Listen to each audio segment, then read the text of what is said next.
Hello, I am back as promised. I'm back on Friday to continue the new Archon quest of Genshin Impact. The Moon Prayer Night. Because we need to bring back Columbina. We met Noelle in the past one. Oh my god, my controller is still giving me trouble.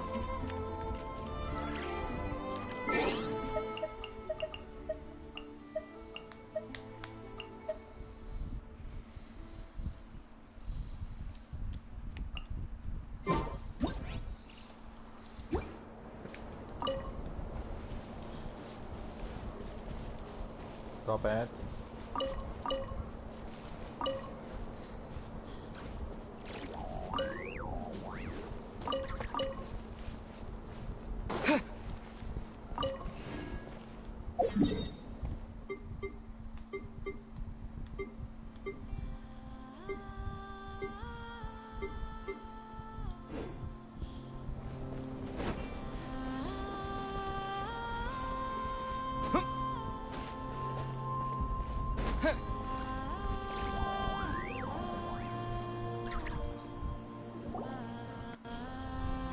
A while ago, I took the time to organize all documents in our possession that pertain to Kutar.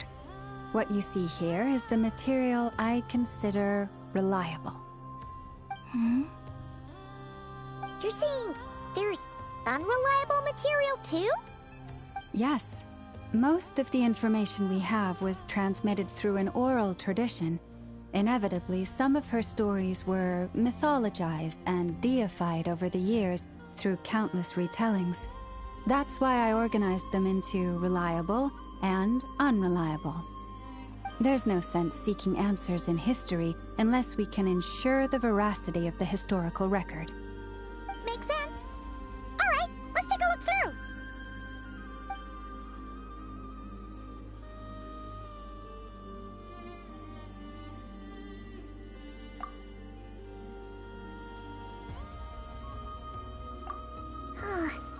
Almost all these records refer to Kutar instead of Columbina. Although neither of those is her real name. Paimon's not sure what point she's trying to make. What we can gather from these records is that the Frostmoon Scions worshipped her as a god, placing impossible expectations upon her. I cannot fault them for their earnest faith, but for all their devotion, worshipping her day in, day out changed nothing. I imagine that none of it resonated with Columbina. It wouldn't surprise me if, even back then, she had already begun to reject the name Kutar and everything it represented. Lama speaks the truth.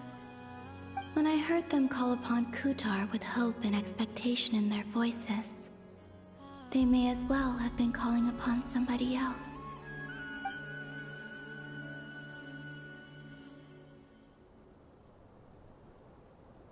Well, that's a bit complicated. I looked at the level of detail, perceived authenticity, prose style, and how realistic their portrayal of Kutar seemed to be. Amongst the Frostmoon Scions of today, only I know of her existence, and I alone have spoken to her face to face. As such, I know that there are certain things she simply would never do. That being said, I have sensed some changes in her lately. Changes? Me? Seems like this is getting us nowhere. For what it's worth, why don't we check the unreliable sources too? Sure. Give me a moment.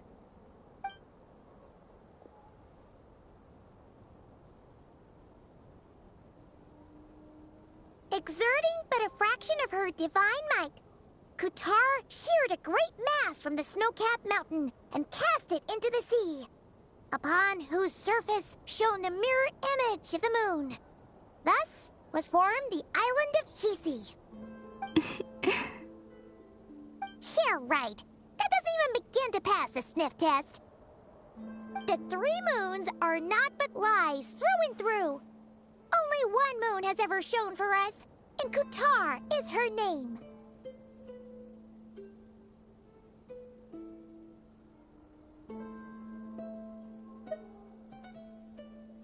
The vast majority of ancient texts are filled with fanciful tales like these. I trust you understand my criteria a little better now. Kutar did not speak, merely gazing into the distance in silence. And where her gaze landed, this was her prophecy. Clearly, whoever wrote this text never even met Kutar. Otherwise, they'd know that her eyes are always closed. What about you, Traveler? What are you reading? Come on, let Paimon see. The child wished to build a wooden nest with which to shield a fledgling bird from the cold. But being so young and lacking in strength, the child could not snap the branches from the trees. Kutar was passing by. Upon seeing the child, she summoned forth a Kuhenki, who built a beautiful nest for the child. I remember that. Not knowing the meaning of Kutar's divine intervention, the child dared not to respond, and thus ran home to call their parents. But Kutar was gone.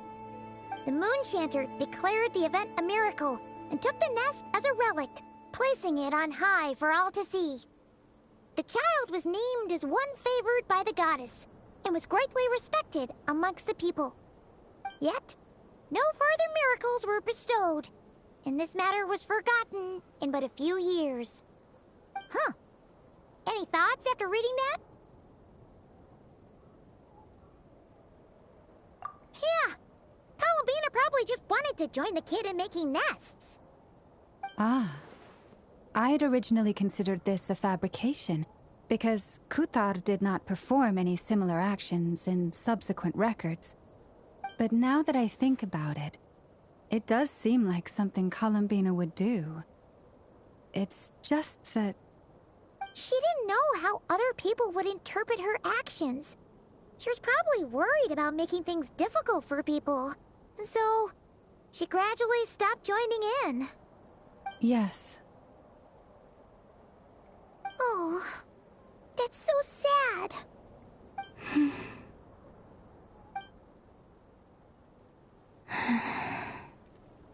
And now, I can make no such gestures of warmth, even if I want to.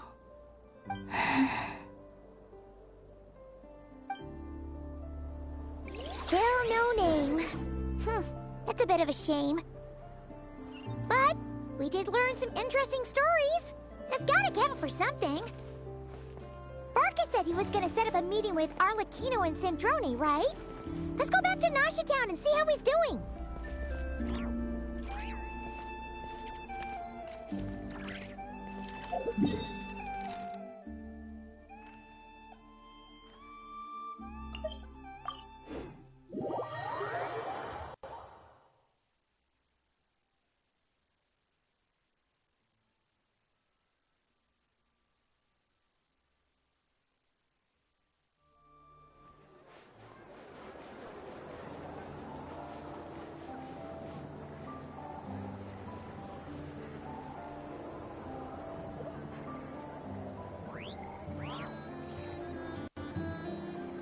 Let's see. There's Varka. Oh, and it's Durin and Albedo too. Yeah, this is pretty much the same place we bumped into each other last time. I convinced them to stick around a little longer. We were all waiting on people, so I figured having a little company would help pass the time. Ah, so you've been waiting for us? Does this mean that you've already arranged things with the Fatui? Sure does. Now you're back, we can go meet up with them together. How'd your investigation at the Frost Moon Enclave go? Well, we didn't find out Columbina's true name. But apart from that, it went pretty well. Aha, just as well that I didn't tag along then. I'm sure our moon goddess wouldn't want every man and his dog knowing all about her private life. Still, desperate times, desperate measures, I guess. Someone had to do it. waiting on us, but what about you two? Are you waiting for Alice? Oh, no. We already met with her. We discussed that experiment I mentioned to you last time. Oh, and she also handed me this communication device. That's right. I understand she informed you about the relationship between the phantom phenomena and Tevat's borders, yes? She wants me to help her with some more experiments on that front. She said that she'll contact me through this device with more information. Ah, I see. Following instructions and making observations. Pretty common research method. Takes me right back to Albedo's lab. Wait, then who exactly are you meeting? Someone you know. Albedo's met him too. But I don't think Miss Lauma or the Grand Master have been introduced.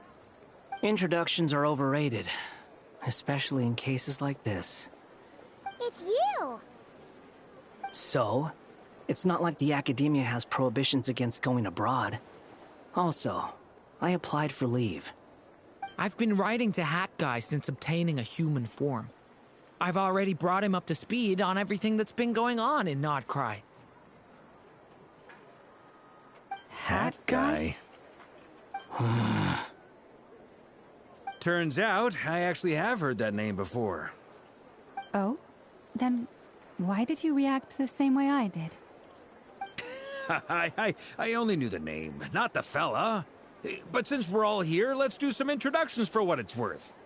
I'm Varka, Grand Master of the Knights of Favonius. Lauma, Moon Chanter of the Frost Moon Scions. And I'm a Driosh from the Vahumana Darshan of the Sumero Academia. Hat Guy. Good to see you again, Mr. Guy. I believe we last saw each other on the boat ride here.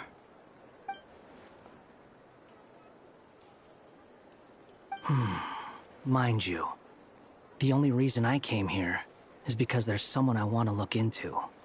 Who's that? The Doctor, also known as Dottore, second of the Fatui Harbingers. From the tone of your voice, it sounds like there's bad blood between you. I was reviewing our archives and noticed that a lot of information about him was missing. Left a bad taste in my mouth. That's all there is to it. Dottore, or Zondique, as he was then known, once studied at the Academia, but he got kicked out before he could graduate.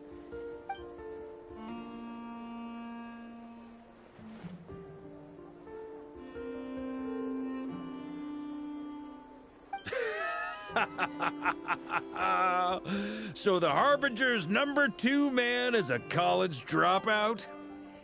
How embarrassing for them. Last we heard, he was planning something.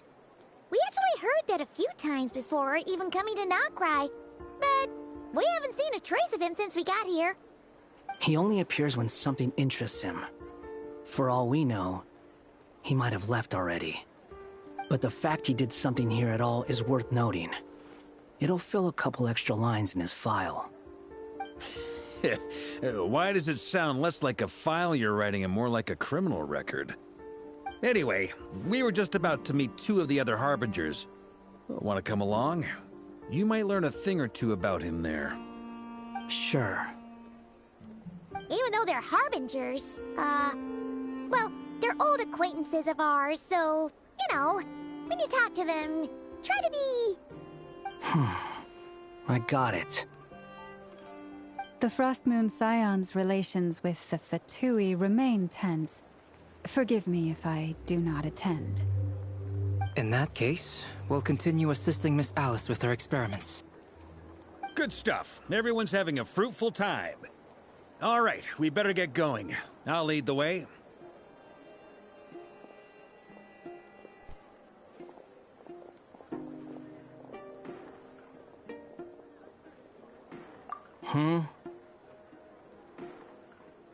Well, yeah. That's obviously part of it. But I'm not the only one who has a score to settle with him. Neither you, nor Lesser Lord Kusanali, nor I, want to see him meddling with things again.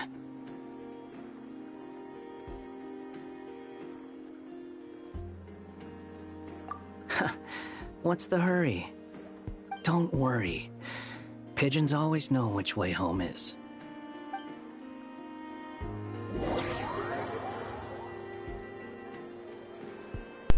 The way that my character addresses him, he just simply said, "Hey, Emperor."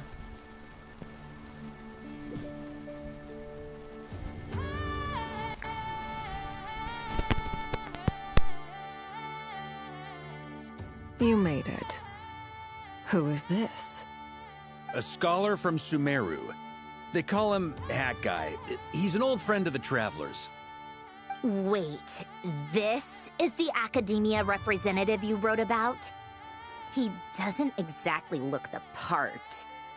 I believe this will prove my identity. You'll notice it bears the seal of the Sanctuary of Surasthana. Well, what do you know? So it does. All right then. My mistake. It's fine. I expected as much. What? So as I mentioned in my letter, the Academia's got its eyes on Dottore. But this matter remains top secret. Apart from those assisting in the investigation, the fewer people who know, the better. If anyone asks, I'm here in Nordkrai to pursue my personal academic interests. Gotta say, Varka, you did pretty well to keep all this under wraps for so long.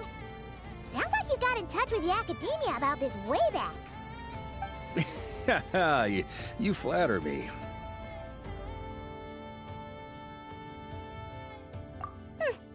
Where do I even start? Remember that time we fought Rerir at Star Sand Shoal? He sure let me have it then, didn't he? I'll bet Dottore had that all sketched out, with me as his convenient little pawn. He could not care less about us if he tried, but hey! The feeling's mutual. Does Dottore really strike you as the sort who values his relationships with his colleagues? Fair point. Definitely not. Which is why I always keep my guard up whenever he starts making suspicious moves. To that extent, our motivations align. On top of which, I consider you trustworthy people. Now, back on topic. In the wake of the Reikir of Solnari episode, Sandrone and I grew suspicious about Dottore's complete inaction during the entire affair. So we tried to find out what he'd been up to, but unfortunately to no avail. He never lets anyone in on his plans. The more he cares about something, the more secretive he gets. Indeed. Perhaps he believes that by keeping a low profile, he can avoid trouble. But that trick isn't going to work on his colleagues. Yeah, I mean, he's been researching the ancient moon's remnants. And he's been trying to get his paws on the moon marrows. Only an idiot would believe he doesn't have something more planned. With this in mind, I returned to Snezhnaya and relayed my thoughts to Her Majesty the Tsaritsa, entreating her to have him recalled. That's pretty direct. Did the Tsaritsa agree? Yes. I made it abundantly clear that the Fatui's business in Nordkrai is almost concluded, and we do not need 3 harbingers in this territory. Her Majesty concurred. Accordingly, Dottore has returned at her orders. I imagine he is continuing with experiments, which no one besides he would ever have any interest in. Common sense might mean nothing to him, but he's not stupid. He knows that no good can come from opposing the Tsaritsa. Smarts alone won't get him all the way. He needs the Rooster's resources and Regrator's Mora, both of which the Tsaritsa can strip from him by waggling a finger. But doesn't he have a track record of publicly following orders while going against them in private? He probably has it down to a fine art by now. Wouldn't put it past him. We worked together on a research project once. Only briefly, but it was enough to show me that we're fundamentally different people. He has no interest in doing things methodically, stage by stage. His thoughts jump all over the place, And the moment his curiosity is satisfied, or he gets the results he wants, he disappears. The only similarity we share is that, once we set our minds on doing something, we will see it done. Whatever it takes. Oh, we definitely saw some of that in your battle with Rerir. You got so competitive. Ugh, do not remind me. Then I believe we all concur. Dottore will not simply give up. Fantastic. Now this is turning into a whole day of unpleasant memories. Ugh. Are you talking about the moon marrow stuff? He also strikes me as the kind of person to disregard experimental regulations, ruin all the equipment, and go way over budget. Then leave the first person he can find to deal with the fallout. Exactly. This one time, he was running some high-temperature experiment and the substance exploded. But does he care? No. He orders his subordinates to open the device so he can observe the results, which causes the gas inside to leak out. That gas was poisonous. If I hadn't been there, who knows how many people might have died. And after all that, he left while I was still cleaning up after his mess. What a waste of time, he said. Waste of time? The nerve! He wasted my time! You've been bottling that up for a while, huh? Hat guy, I must say, you seem awfully familiar with internal Fatui affairs. Especially when it comes to Dottore. Thank you, Lady Harbingers, for providing such valuable information. I have no other questions for now, so I'll be on my way. Wait, what? You're just gonna leave? You're welcome to join if you want. Ugh. Just when Paimon thought he'd finally mellowed out.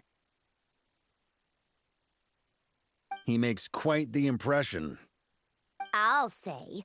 I've met tons of headstrong people, but not many of them would join me in bad-mouthing Dottore. Anyway, back to the main agenda. Barca, you said that Columbina has gone missing? Or rather, disappeared. Yeah. We're working on building a connection between her and this world. The simplest method is to find out her real name. I've actually asked her that question before, but she said she didn't know. Considering our relationship, I doubt she was lying to me. As far as I recall, she was never dispatched by Her Majesty to claim a gnosis or anything like that. The Tsaritsa's plans had long contained a place specifically for her. I always thought that was weird. What could she do that the rest of us couldn't? Knowing what we do now, it's probably something related to Kavaki, right? More than likely. When she first arrived, Columbina would often go to Her Majesty and ask when she could start the task assigned to her. But Her Majesty always gave the same reply. The time has not yet come.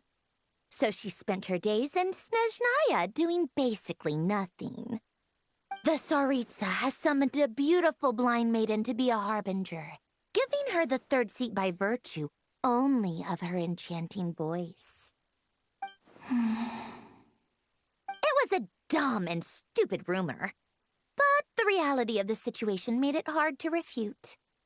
And what happened after that? I imagine she stopped caring. She no longer seemed to care why she had been recruited, and Her Majesty never gave her any missions, so she just continued to sing in the flower garden. For my part, I was busy.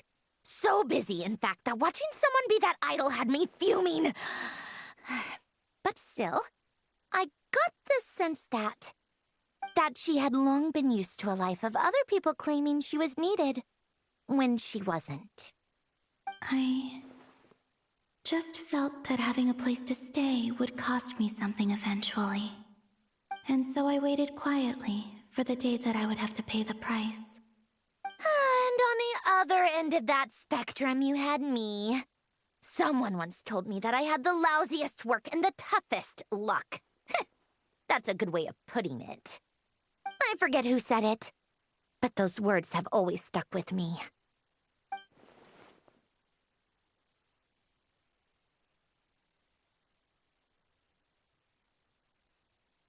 But you've done your job exceptionally well all this time. Because at heart, you are a conscientious person. What is it? Something come to mind?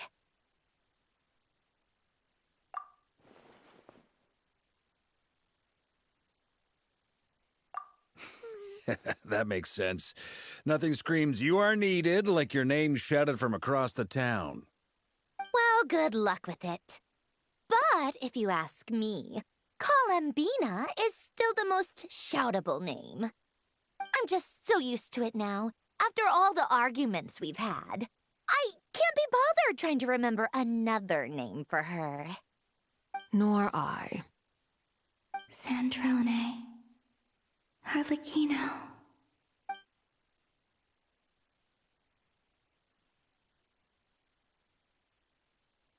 Huh! It's a Sealy! Does that mean Nicole has news for us? Ladies, I thank you for your hospitality. If the chance ever comes up, I definitely owe you both a drink sometime. I'm sure it will. You can make your own way out. Heck, you've been here enough times, you probably know your way around better than I do. Okay, time to do what adventurers do best. Follow that Sealy!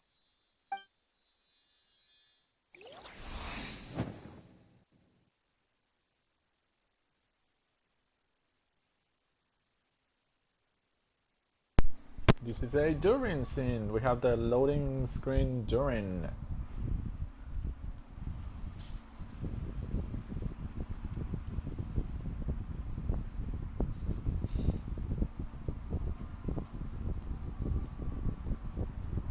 Apparently it will take 5 days, 5 real days, to complete Durin's story quest.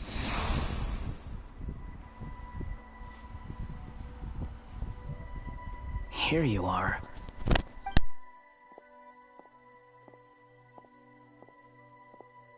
Oh, that guy. How come you're back so soon? Did things go all right with the Fatui? Fine. Dotori's been summoned home by the Tsaritsa. Couldn't get much more than that.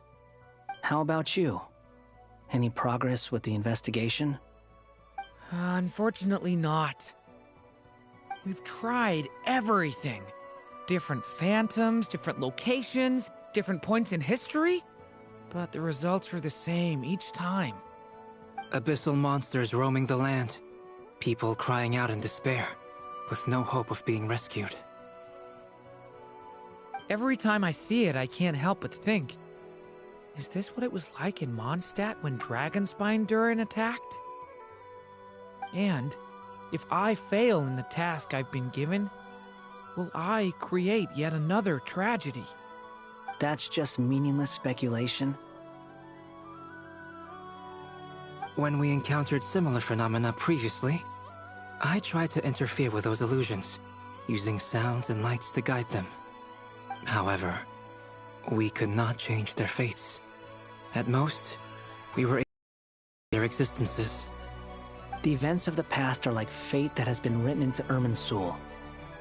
There isn't a living thing in Teyvat that can escape its past. But Miss Alice instructed us to try to find ways to change the outcome that these phantoms face. It's an impossible task. Can't you just refuse? Since she asked us to do this, I feel like it can't truly be impossible. Or if it is, well, mages can make the impossible possible. I could not have been born as Durin otherwise. But you also said that your past 39 attempts were fruitless. That's true. But you're still going. Yes. After this many futile attempts, surely you realize that you're not doing this because you still believe what some mage told you. It's because you want her hypothesis to come true. It's something you wish for deep inside. So, think for yourself about what you want to do. As long as you don't believe it's futile, it isn't. Yeah. Previous experience indicates that we cannot touch the phantoms, which limits the effectiveness of our interventions. If we want to clear this hurdle, we need to break this rule somehow. Same thought here. Following the same rules means repeating the same failures. Reducing ourselves to mere playthings of fate. So you mean we need to figure out a way to make contact with them despite knowing that we can't? Yes, and I suspect that's something only you are capable of. Everything in Teyvat is logged in Irminsul, but the withering that once occurred in Sumeru was a sign that the Great World Tree was being corrupted. This corruption allowed things that should not have existed in Teyvat to appear.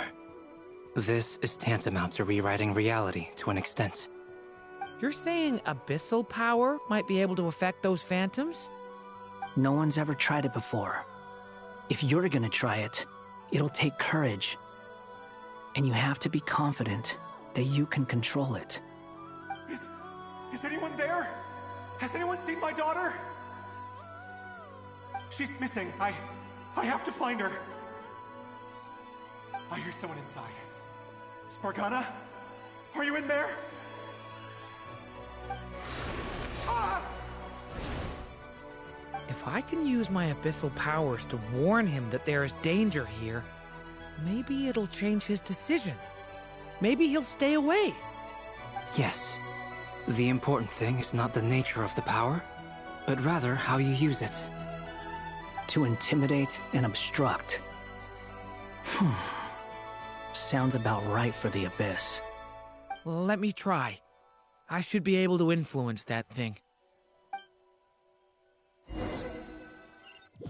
Have you seen a little girl? What? This isn't the time for that! Just run! Where are all these monsters coming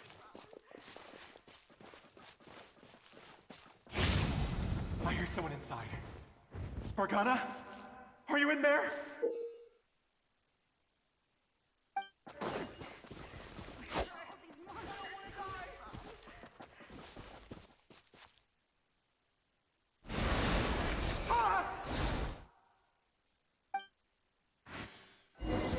Have you seen a little girl? What? This isn't the time for that! Just run! Monsters coming from?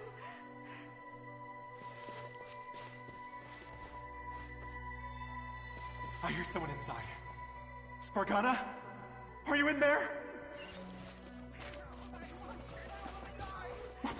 What is this? Looks dangerous. I should get out of here. I don't want to die!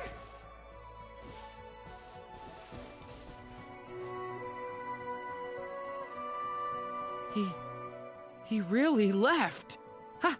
We did it! Don't celebrate too soon. Follow him. See what he does next.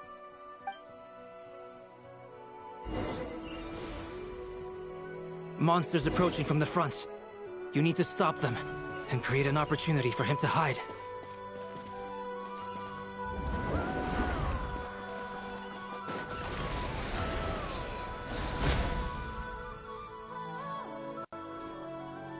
Help me!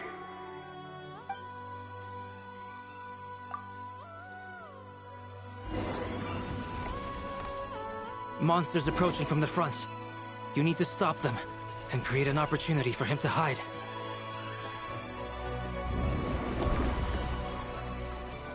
No! There's monsters ahead!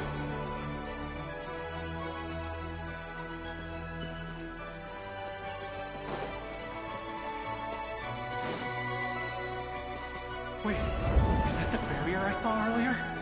Why is it appearing now? It's as if someone's controlling it.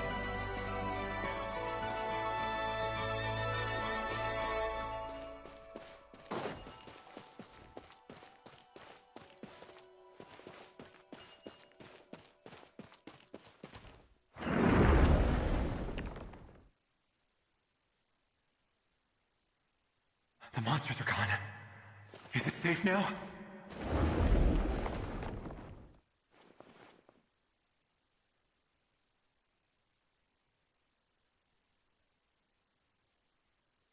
The barrier's gone too. How odd. Anyway, I guess I'll keep going.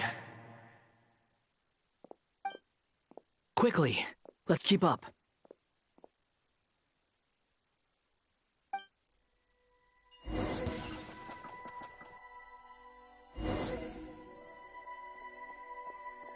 Wait, there was someone else here? Don't go any further. We've got anti-monster traps laid out everywhere. But my daughter must just be up ahead. I have to go. This way's blocked.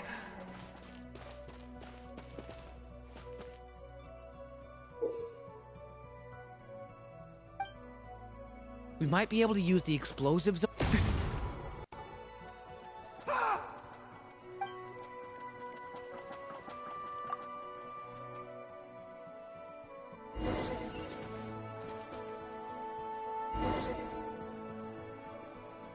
Wait, there was someone else here?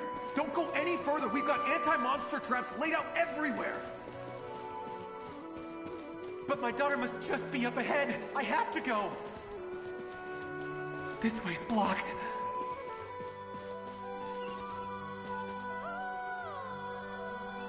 We might be able to use the explosives over there, but we need to take care not to hurt him. I'll use the barrier to keep him at a safe distance. This barrier seems to be helping me somehow.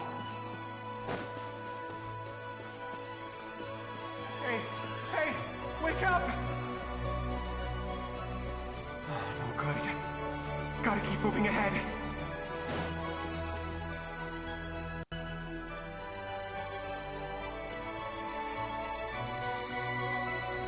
So many monsters! There's still a chance, Durin. Use the traps.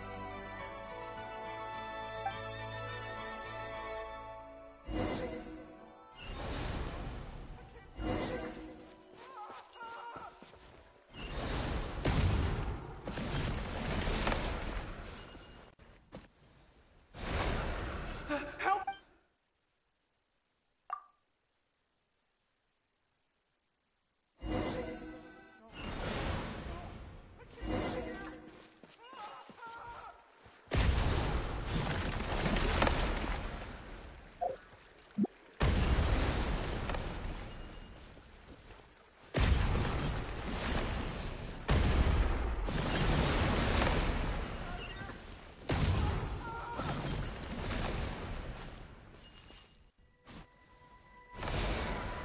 Help!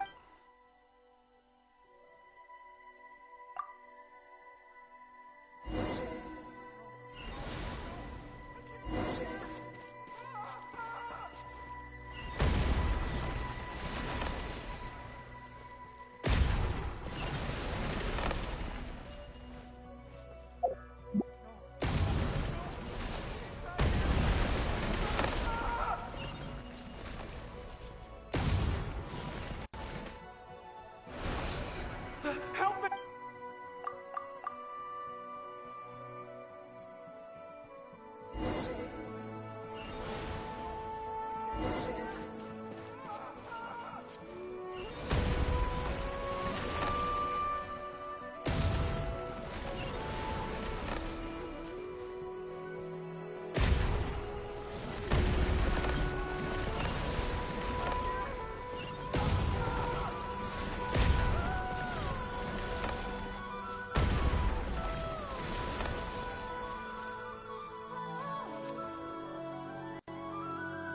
This is a new development. I've never seen this happen before.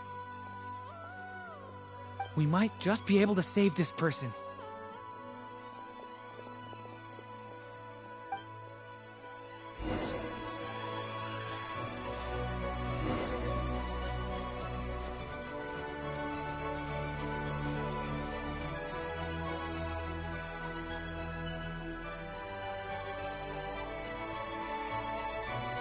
Hello there.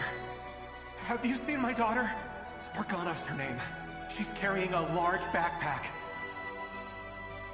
Get out while you still can, you fool. You won't find any survivors here.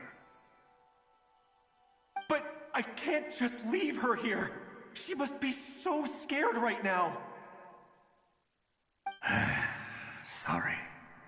Wish I could help, but I haven't seen her.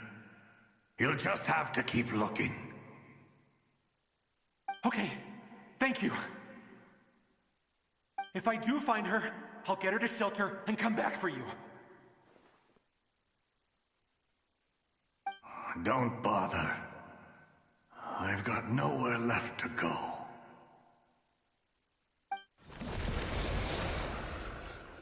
What's that noise? Monster! No, if he goes inside, he'll be walking into a trap. Let's try this once more. This time, we have to stop him.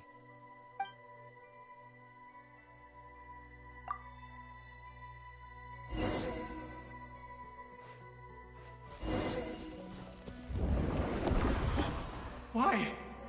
How will I know where Spargana's gone like this? You know what? I'll trust this strange barrier. It's gotten me this far after all.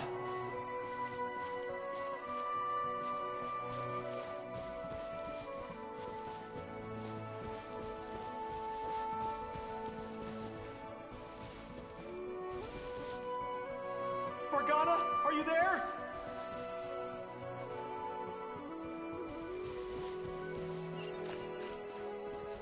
What? What's this? Hey! Let us out!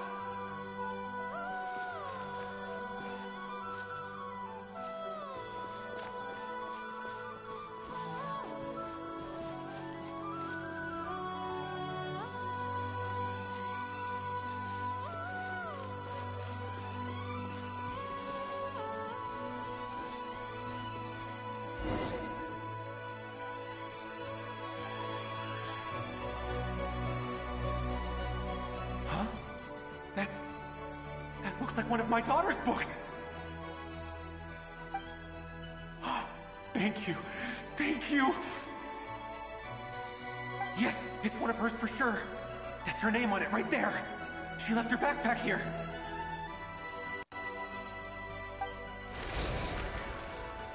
Durin, just like last time. Use the explosives.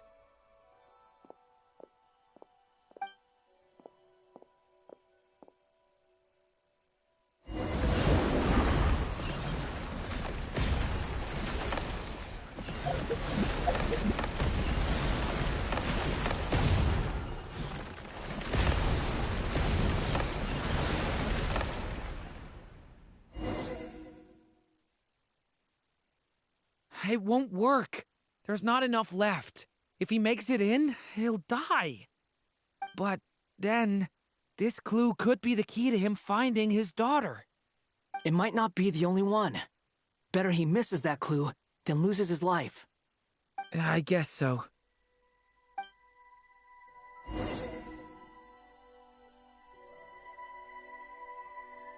Stop him, Durin. We can't let him get any further in. That's my daughter's book! She's passed this way! Why? Why won't you let me go in? I've searched and searched and searched just for this! But how will I find her without any clues? I no longer have anywhere else to go.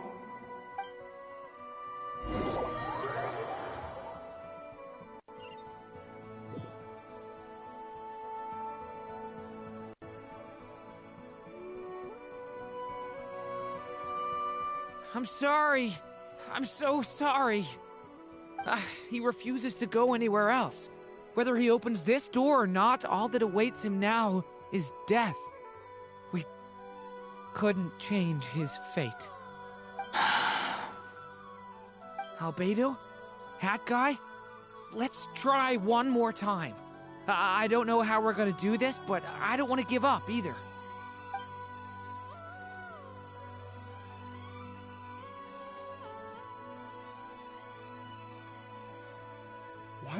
here? What's going on? All these scenes running through my head. Where are they from? Huh? What's going on? His reactions have changed. How many times have I... What's happening to me? Huh? Wait. Who are you? You can see us now?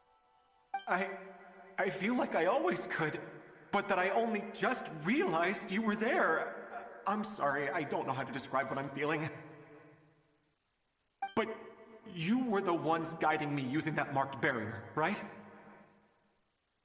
I haven't done anything yet, but those monsters, those deaths, they feel like memories. Like things I really did experience. I won't find my daughter. In fact, I'll ultimately die trying to find her. Isn't that right? Well, no, it isn't. Yes, it is. Even so, we're trying to find a way out of this. You've not seen my daughter either, have you? It seems she really isn't here.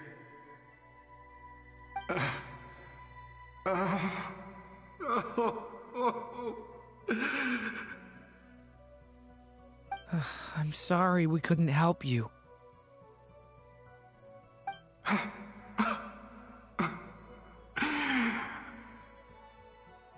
I'm just tired. Maybe this is destiny. Maybe it doesn't matter how hard I search. How long do I have left? Experience says 15 to 20 minutes. 15 to 20. Thank you for all your help. Let's rest a while. You look exhausted too. Now's not the time for you to start pitying us. It's not pity. I'm just realizing that I've only got 10 or so minutes left. You know?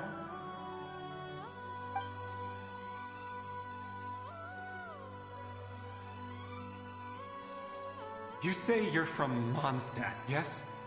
A place with windmills, where people enjoy limitless freedom?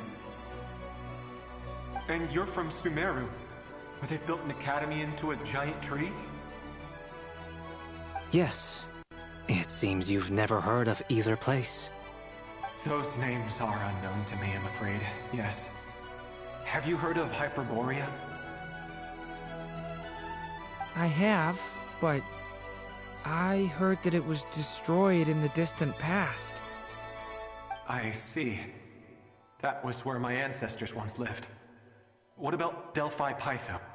Was it later rebuilt? I've never heard that name. Then what about Sal Vindagnir? I have seen that name on stone tablets on Dragonspine. But I'm afraid the only things left of that place are its ruins. I see. Sure enough, there was no way to turn this around, huh? I'm sorry. I was the one who asked to chat, but it seems like we're too many ages apart. There's barely any common ground to start from. It's all right. We did hear something new, at least. From how you speak of your lives, things must be going all right for you, I guess. They are. Mondstadt is a place of freedom and happiness. There's a lot of good people in the church and the Knights of Favonius, and even outsiders find that it's an easy place to feel at home. We have festivals a few times a year. Everyone gets together to drink, sing, and be merry. Sumeru is a lot more uptight. Not really the kind of place where you can relax. It's a nation fraught with problems wherever you look. But if all you want in life is to seek knowledge, I guess it's pretty much paradise. That's wonderful.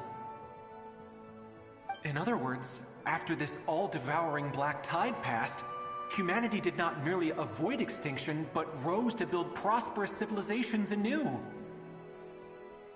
I mean, I can see you all right now. That must mean the future isn't a total mess, right? That's true. Well, time's almost up. Let's part ways, I think. Might be best if you don't waste too much time on me. The chances are slim, I know, but I'd like to spend these last few minutes looking for Spargana. If things work out, I'd love to tell her about what I've heard. May we meet again. Well, or not, most probably. In that case, may your wishes come true.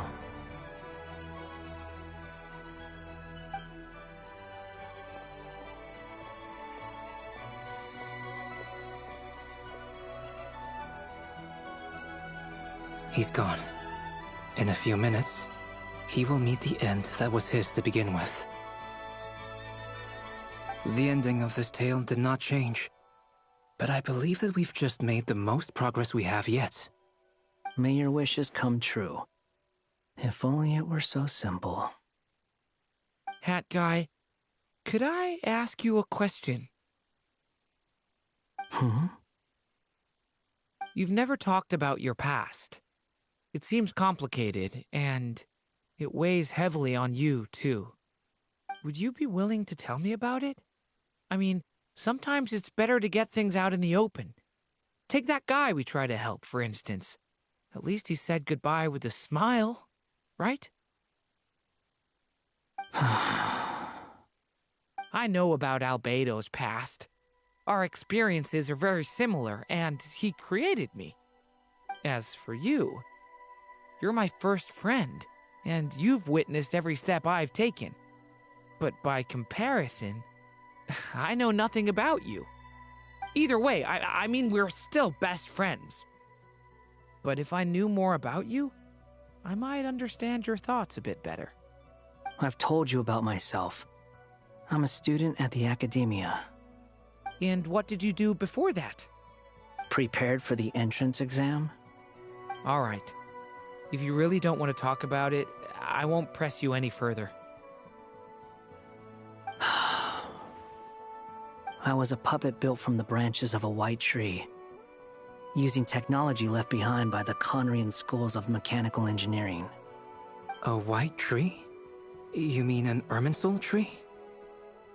Yes, a branch of Irminsul that was once connected to the main tree. So you had a human creator too? Yeah, but my creator abandoned me after deciding that I was a failure. After that,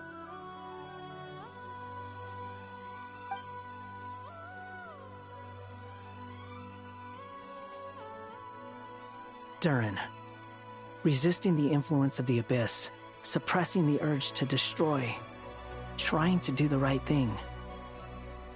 None of these things are easy. But no matter how hard they are, trying to rewrite past wrongs is far harder. You asked me if you would create a new tragedy if you failed. I told you there was no point speculating about that.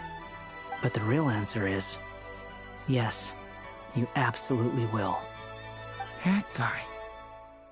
But at least you've got people here to help steer you away from the wrong path. So, just keep aiming towards the light. I will. I promise. All right, break time's over. Hello? Durin speaking. Hello, friends, it's me! What have you been up to, I'm detecting some unmistakable fluctuations here at the border. The amplitude isn't particularly high, but they're completely different signals from the ones before, and the scale is comparable to those I've detected previously. Alice, we were unable to save that person. However, he appears to have retained a portion of the memories gained through that cycle, and was able to hold a conversation with us. I see. Well, that is rather odd indeed. It definitely merits further attention. Could I trouble you to keep trying the same approach? I need to gather some more data. Counting on you. I should probably have Nicole come and check this out as well.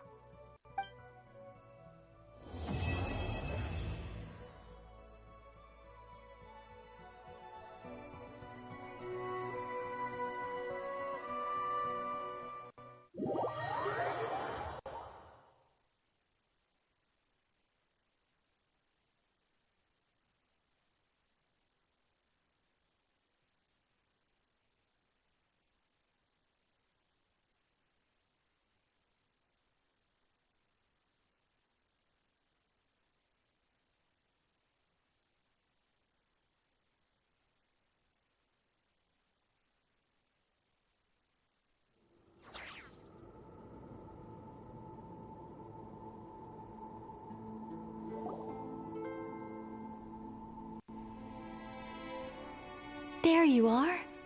I was worried you might stop to collect treasure chests opened by the Seelie along the way. It would have taken you so much longer to get here.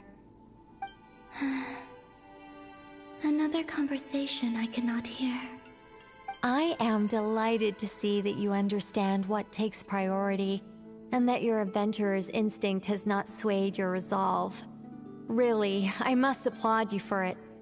You should know. Paimon's head. Okay, I'll try and keep it short. My senses are telling me that this is where we shall find the entrance to the ruins. Oh, cool! Well, what are we waiting for? Let's open it up and see! Patience. This was a sanctuary of great importance to the Hyperboreans. A special process is required to open the gate. Oh! Like the place that housed the Eternal Moon's Marrow?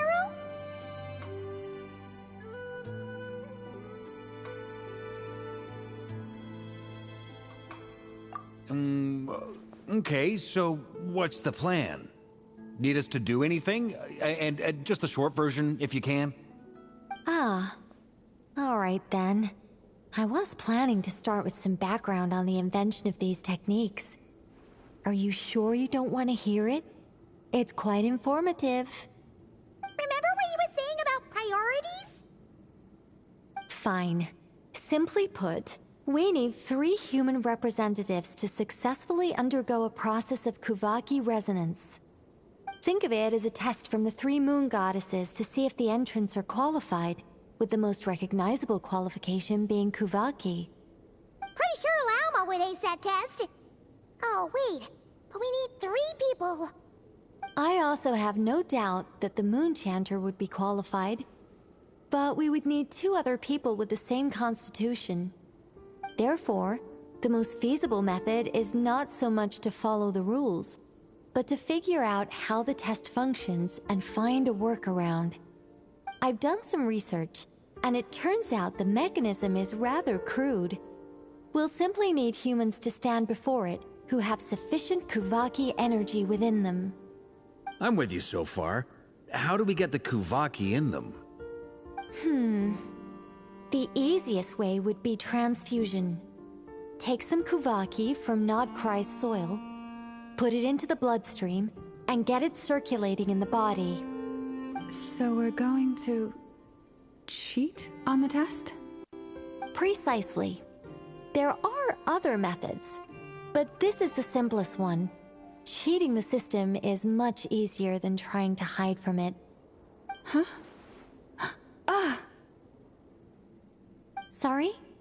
Does the idea of cheating upset you, Miss Lauma?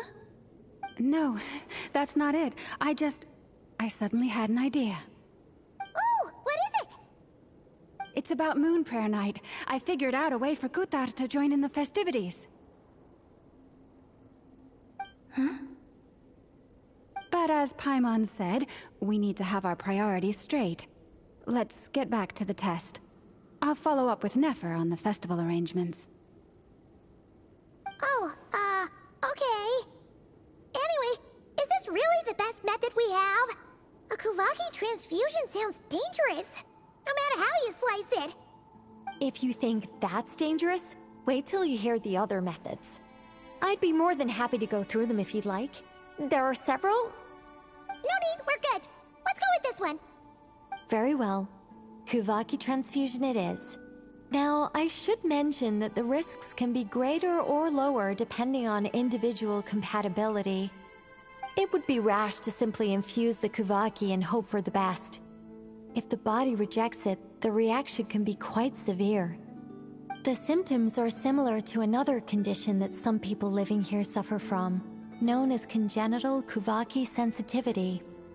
So, before we execute our plan, I will perform a simple test of my own to see who is compatible and who is not.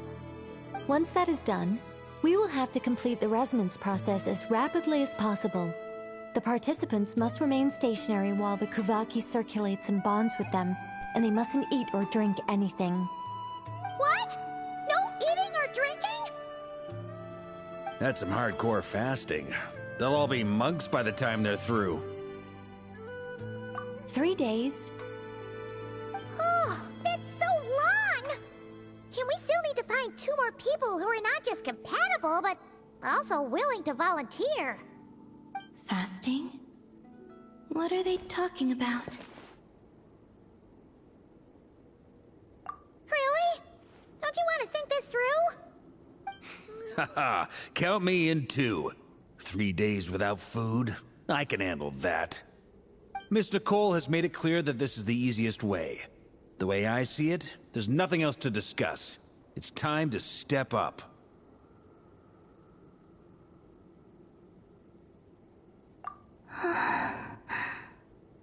Yeah, you're right. In that case, Paimon volunteers to be Captain of Logistics. She'll keep the fires lit and grab some spare clothes to keep you comfortable. Then we'll start with you first, Traveler. Please step forward.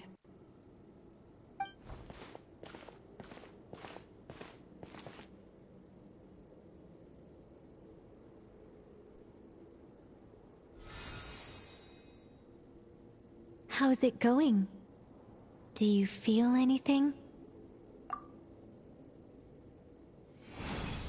How about now?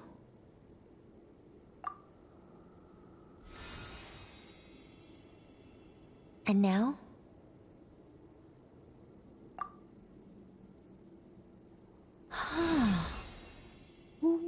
What about now? You guys, it's not a competition, you know. All right, I'm officially impressed. Even as a descender, you can withstand far more than I imagined. It's like I summoned a giant stone titan to arm wrestle you, and your arm hasn't even moved an inch. In my last attempt, I infused 5 times the amount of Kuvaki required. Yes, safe to say, compatibility won't be an issue for you. You're eligible to join. You're next, Mr. Varka. Sure, here goes nothing. All right, I'll start where we left off. 5 times the required Kuvaki dose. Whoa, whoa, whoa, hey, wait a minute. How's it going? No, not great. I kind of want to puke. Feels like I've been drinking too much. A few bottles of wine, then a big stein of Dark Horse, with some hard liquor from Liyue mixed in. You think this is funny? I just lost to a young lady in an arm wrestling contest. I'm never gonna live that down. My apologies. I'll lower the concentration and try again. Oh. How's it going now? I'm not as dizzy as last time, but I can still feel it pulsing around. In that case, you wouldn't be an ideal choice, Mr. Varka. Let's try someone else. Okay, let's go ask some of our other friends then.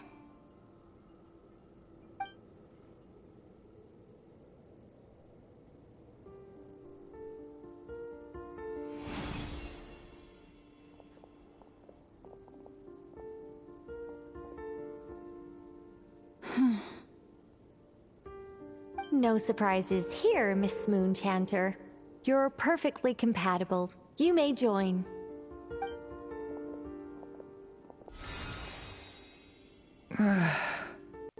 I'm getting a slight headache.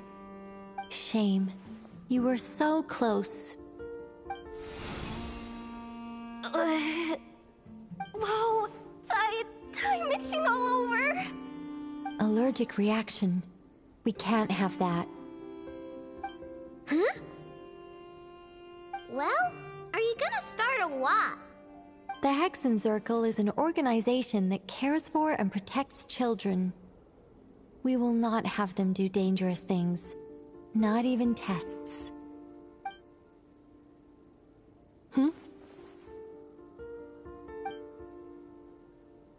Is something the matter? The candidates have to be human. I guess that rules me out too. Huh. Everyone except the Moonchanter got beaten. Guess I don't need to feel so bad after all. I mean, looks like this isn't gonna be as easy as we thought. Perhaps I could ask for volunteers among the Frost Moon Scions. I'll see about talking to some trusted Lightkeeper colleagues. Itlua springs to mind. In fact, I think we had some former Frost Moon Scions join our ranks recently. Can you give me the scientific explanation for how the test works? I can probably make some kind of test bot. Then we can just zip through Nasha Town, going up to people and pressing a button to check their status. Wouldn't that be way easier? No. Wow! No elaboration for once. How about I contact the Knights of Favonia's garrison in the Wave Chaser plane? Shame that Lohan's already left. And that guy's even tougher than I am. Strange. The moon goddess is clearly revered by many people. So why is she on the brink of disappearing? She mentioned that the world has rejected her from the very beginning. And when we fought the Rakhir of Salnari, it seemed like she exhausted her power for our sake. Also, Paimon's not sure revered is the right word for how people feel about her. Gratitude, certainly. For my part, anyway. It's basic reciprocity. She helped us, so she deserves our help in return. Yeah. Even though she looked like she didn't care, she still saved a ton of people, including me. A review of the relevant data leads me to conclude that Miss Columbina is a good person. Yep, you bet! They really think so? I'm super surprised that Columbina isn't her actual name, though. I think it really suits her. It's light and graceful and... yeah, just a really pretty name. I know, right? Unfortunately, that's not our decision to make. Columbina. That was the code name the Fatui gave me. But it also came up in the song I heard when I was born. But... is that really all there is to it? What do I truly think of my own name? Is there anyone left who will still call me by that name?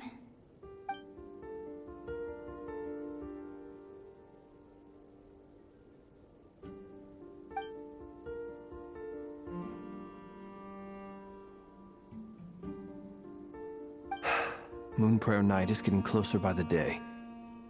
We're running out of time. We need to look for other candidates. Then allow me to try. Huh? What are you doing here? You contacted your friends via the Adventurers Guild. Sandrone has been keeping an eye out for something like that, so she informed me.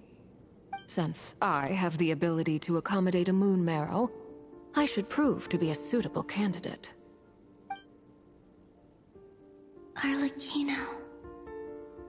When can we begin? I see. We can begin right away.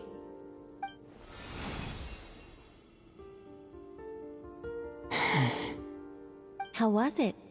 Did you feel any discomfort? Not at all. Then it seems we shan't need to look for additional candidates after all. Great! Cool. Alright, like Paimon said, the rest of us can take turns making sure the three of them stay warm and comfy. Then, my job is to take care of the caretakers. I will ensure everyone receives food and accommodation. I'm ready as well.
The work is done. The sacred scroll shut. The stars grow dim, the people silent. The white sun sets, the silver moon rises. O path to the temple, appear now before us.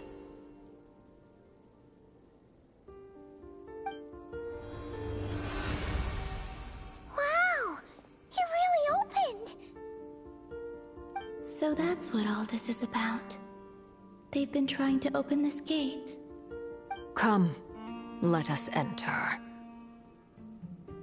It might be best to eat something first. Take care to chew properly and swallow slowly. It will give your body time to readjust to the digestion process. They will head in soon. They will need to enter this gate.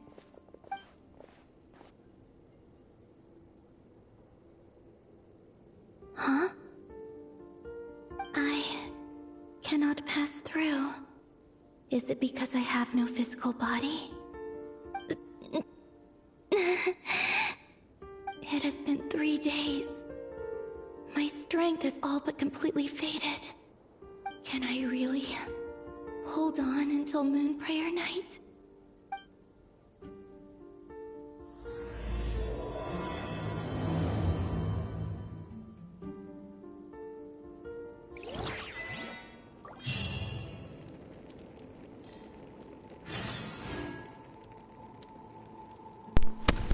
Wow, that was non-stop. Continuing the story in Nepal, food and everything. I have to go through a portal. Stop moving.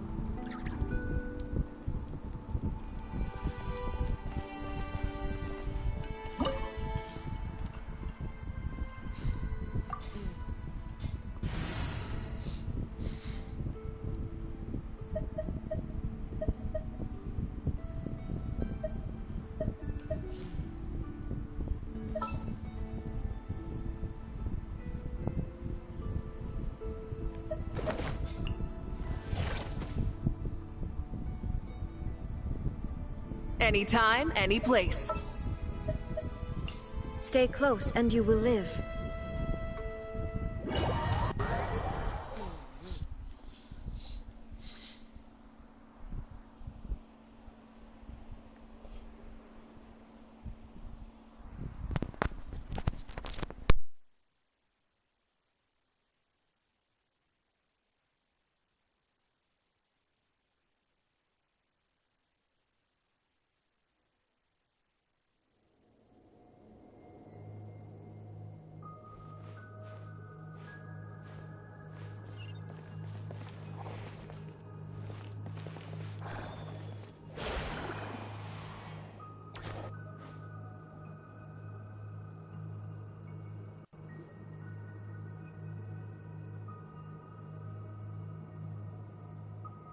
Are these people... Judging by their clothes, they appear to be phantom Hyperboreans from the distant past. That could mean they have some clues about the moon goddess's name, right?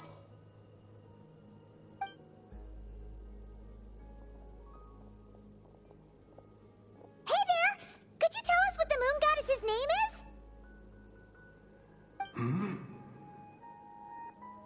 Sorry. That's probably a weird question, huh?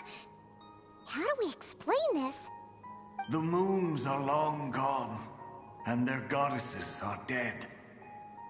Their names no longer mean anything. When a new moon goddess is born, we will surely know her name. We have used every last resource at our disposal.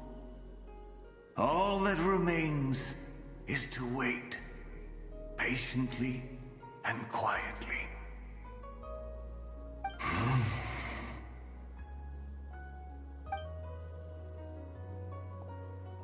Were the people of the past all this devout?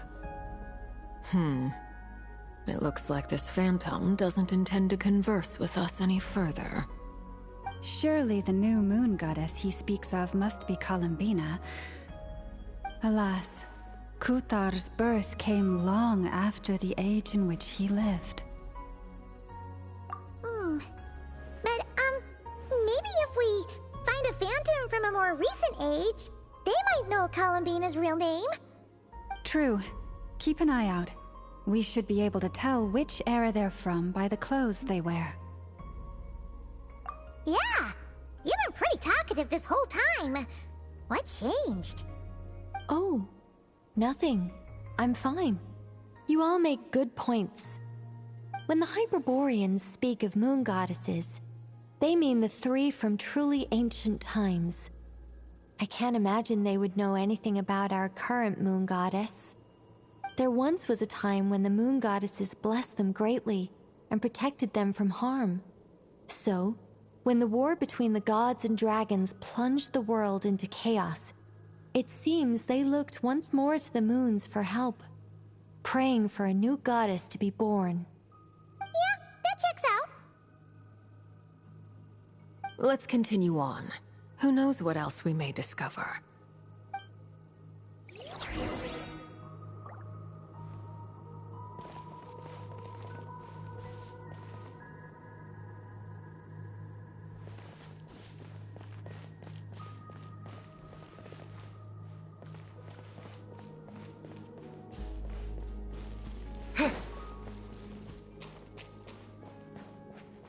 There's a door blocking this path. Not a problem. Try this.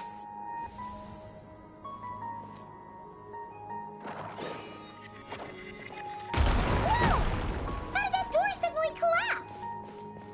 This device was maintaining the door's integrity. Remove the core, and the device stops working.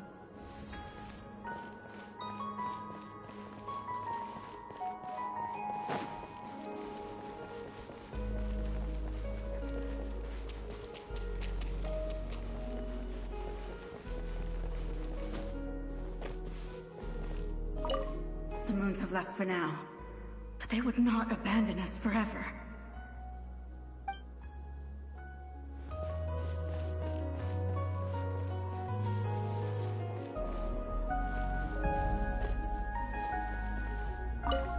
When the moons rise again, we shall receive their protection once more. Even in the darkest hour, there is always a way out.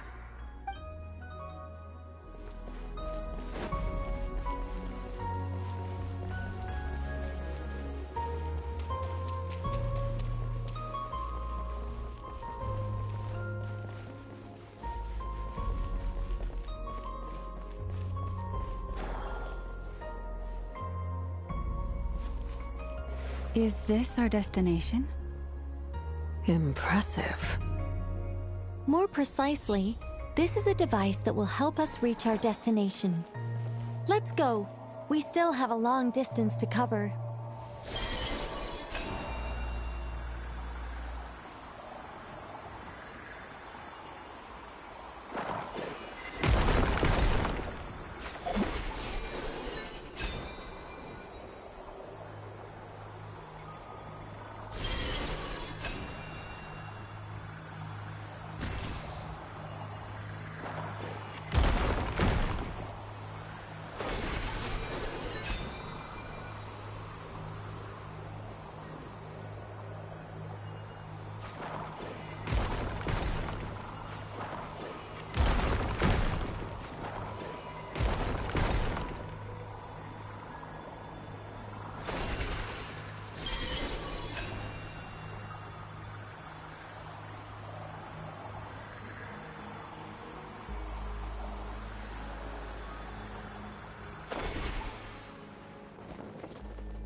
Let's try that device again. Remember the door from earlier?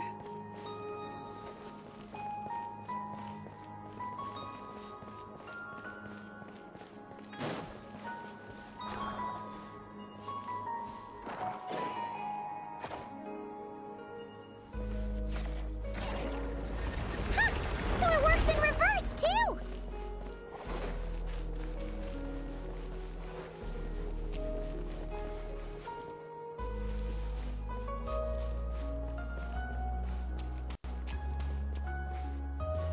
The humans we see are all phantoms, but the monsters are real. What a fascinating place. There'll be plenty of time to admire it later. The show begins! Rise with the sun!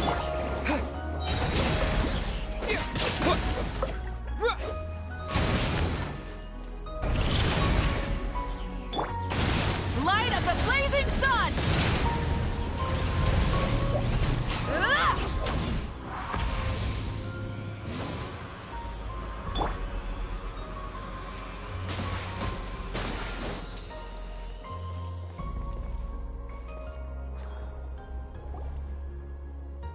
Ooh, there's a Those whole were bunch of artwork in here. Inazuna monsters. Seems pretty Are old. we in Nicole, this is probably your the area of underground of expertise. Inazuma? What do all these paintings mean?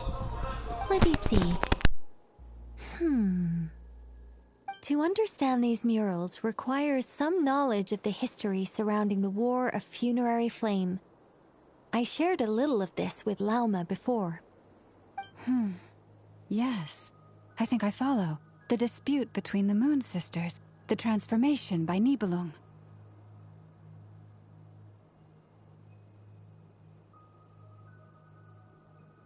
Oh no, it's no trouble. I'd be delighted to share the tale again. Alright then. Tevat's 3 moons and their goddesses were brought into being by the will of Nibelung, the then ruler of Tevat. But when the heavenly principles came, they changed the world completely, down to its very foundations. The moon goddesses were nowhere near strong enough to challenge this entity. But the heavenly principles did not view them as heretical entities that had to be removed. Essentially, the 3 moons existed to keep this planet alive and operational, which did not directly conflict with the heavenly principles' aims. Nevertheless, the inherent precariousness of this arrangement would soon be revealed. Nibelung returned, yes. He did, and thus began the War of Funerary Flame, a battle for dominance between Nibelung and the heavenly principles. Discord would soon emerge between the 3 Moon Sisters. One would voice the opinion that they should follow Nibelung, for it was he who first hung the moons in the sky. Another would argue that taking sides in the conflict would only bring the world closer to ruin. There was no telling where it would lead. Especially since their creator had returned, bearing the perilous power of the Abyss. Nibelung would eventually discover their disloyalty. He had all 3 imprisoned before transforming the moons into weapons with which to fight against the heavenly principles. What? Weapons? Yes. The very moons that had once defended the planet became instruments of death and destruction, striking terror into the hearts of all living things. And although the heavenly principles and the 3 Moon Sisters had once been at peace, it now seemed that the moons posed an unacceptable threat to Tevat. It is possible that the heavenly principles did not know of the goddess's imprisonment. If so, the weaponization of the moons would surely have been viewed as an intentional breach of the peace agreement. Regardless of who knew what, when, the heavenly principles shattered 2 moons and flung the other beyond the skies. Whether the goddesses managed to escape Nibelung's captivity after his fall, nobody knows. But this much is certain. From that day on, the moons no longer belonged to Tevat. The rejections slowly drained their power until eventually they passed away. So that's the full story. You say the moons ceased belonging to Tevat from then on. Why then would Columbina be born here? That is perhaps due to the lingering connection between the Frost Moon, which was not shattered, and this world. You could see it as the 3 sisters' dying wish. They never desired war. All they ever wished for was to protect this land. I see. If the final fate of the 3 goddesses is as you say, then Columbina faces the same grave danger. Our investigation has yet to bear fruit. We must hurry. He You're right! Let's keep going!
Should we trust him to keep his promise?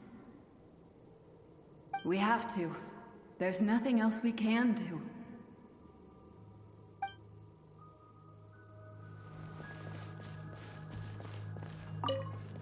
Why? Why do the creators of this world no longer show mercy upon their people? Remember his words. We must change our fate with our own hands. Wait, that's odd. Who is he? Is something wrong? No, not really. It's just that over 30 possibilities emerged in my head, so I can't be sure who he is. It's been too long. My memory isn't as sharp as it once was. Okay. 30. Wow. Impressive.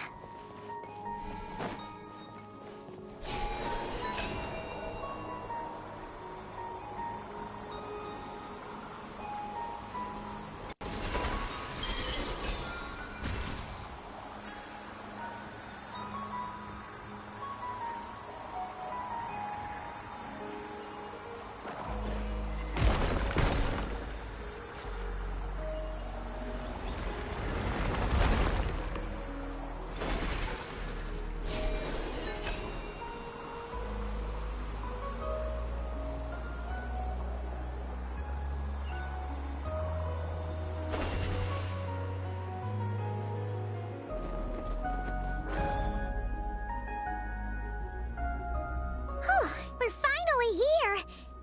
Guessing we'll need to activate this thing? Indeed.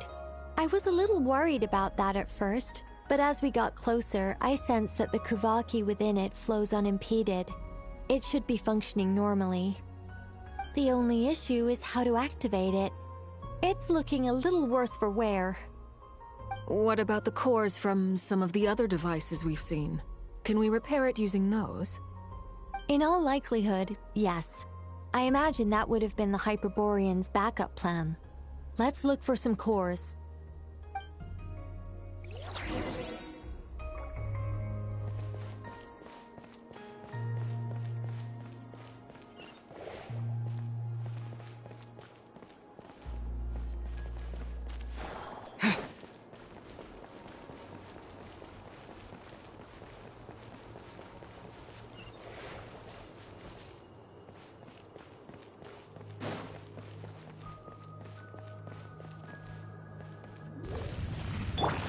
Illusion shattered!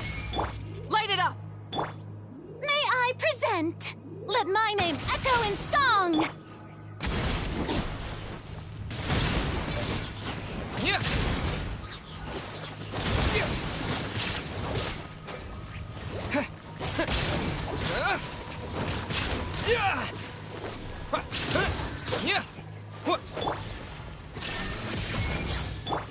Rise with the sun!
Walk up, then jump down.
course. Let's head back.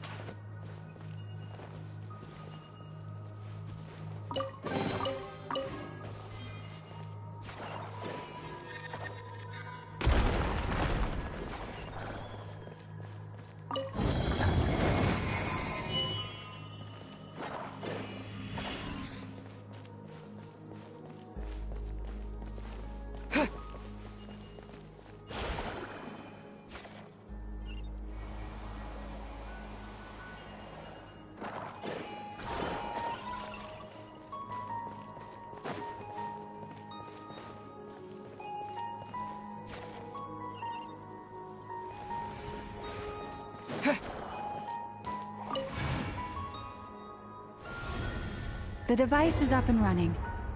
It's hard to believe that the ancients were capable of constructing such things. Paimon sees our destination! It's right up ahead! Yes, let's go.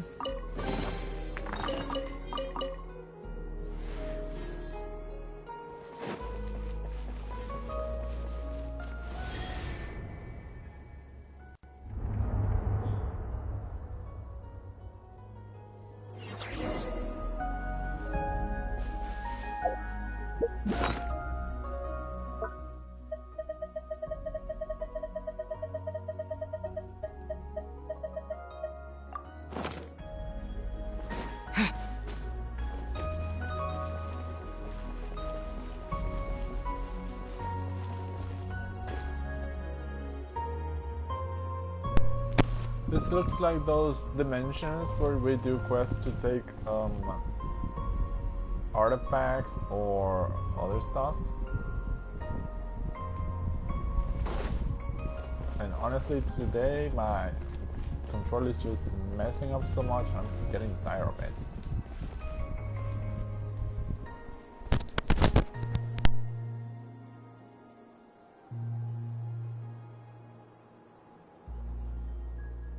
This is where the people of Hyperborea communicated with the moons.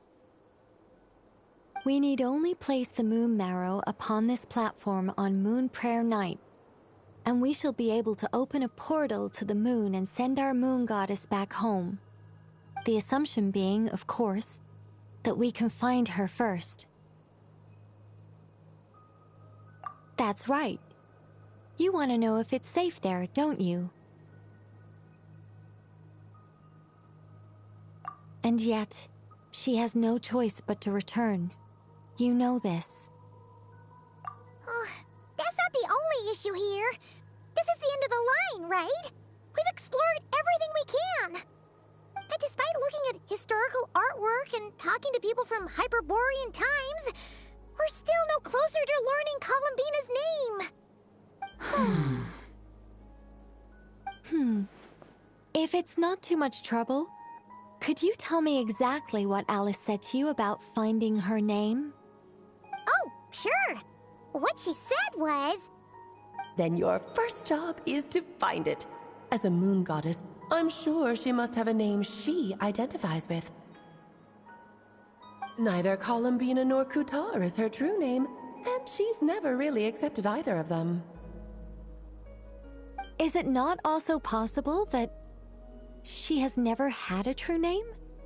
Not at any point in history? That would be a hard pill to swallow. But at this point, we may have to accept that that is the truth. No one knows how she came into being, and she certainly doesn't have parents in any sense that we're aware of. Perhaps she was never granted a name at all. But does that mean there's no way to get Columbina back? She's just gonna disappear and there's nothing we can do about it? Huh? Wait, why all this pessimism? Was it the way I phrased this question? You all seem to be taking this in completely the wrong way. Well, just because she's never had a real name in the past doesn't mean she can't have one now. What? Think about what Alice said again. She never once said that you'd have to find a new name, did she? Are you saying what I think you're saying? Yes. Names are anchors that connect us to the world. If she doesn't have one already, then all we have to do is create one, no? It's like... yes. Traveler, when you first arrived in Teyvat, do you think you would have turned around if someone behind you shouted, "Hey, Tumaini"? But what about now? I understand what you mean. Life is a long journey. Even the friends and family by our side can change over time. When people call you by different names, what matters isn't so much the words themselves, but what they symbolize. And of course, whether that resonates with you. Lumine. So, close your eyes and picture the moon goddess in your mind. If you were to call out to her in this moment, what would you say?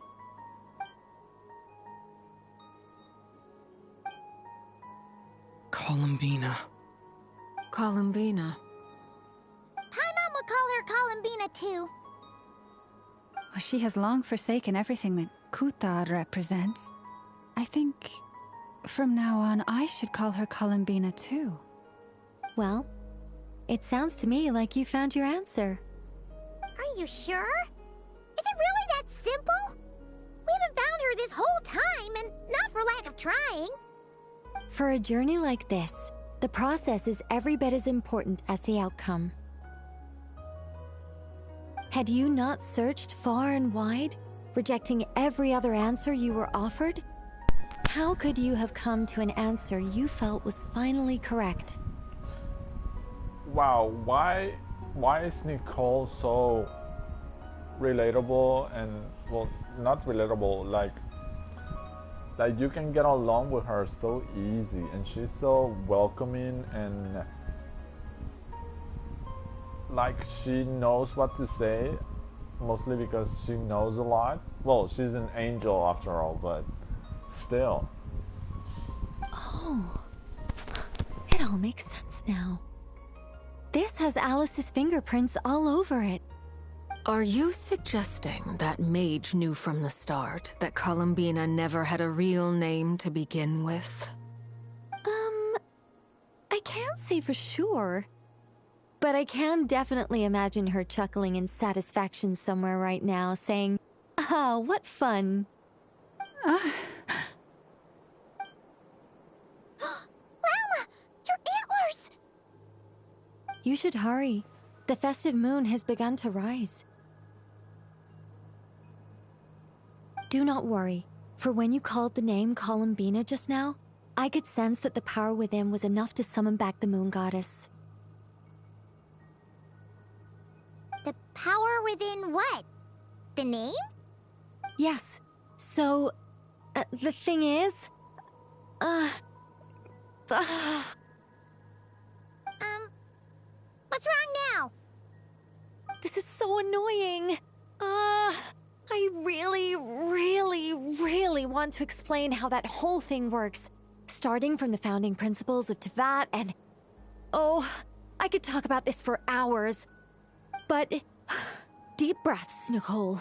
Deep breaths. You're an angel. A sober, sensible, solemn angel who has her priorities straight. Okay then. Sorry for asking. Clearly a bad call on Paimon's part. Anyway, you all need to hurry. Last thing, remember how it felt when you called out that name. Then it is agreed. By the name Columbina, we shall find her. Then we'll throw her the best Moon Pair Night party ever! And at last, we will send her home.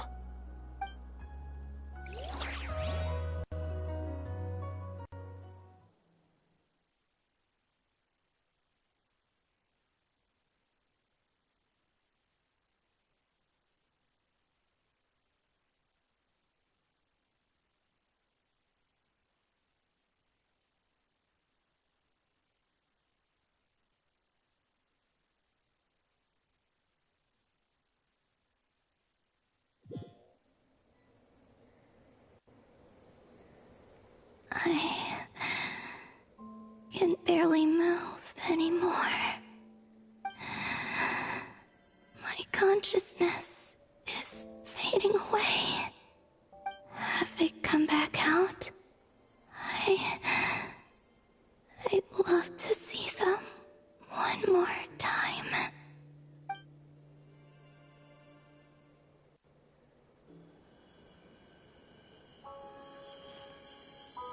They didn't make it.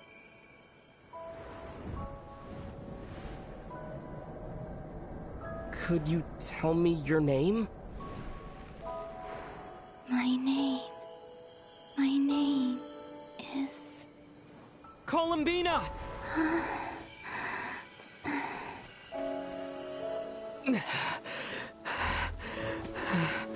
Columbina! Are you here? Columbina! That's the name you gave when we first met. And it's what I've called you ever since. Columbina.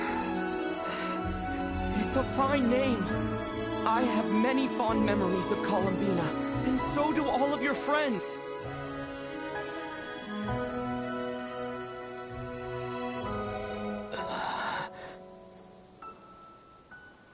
If you like this name...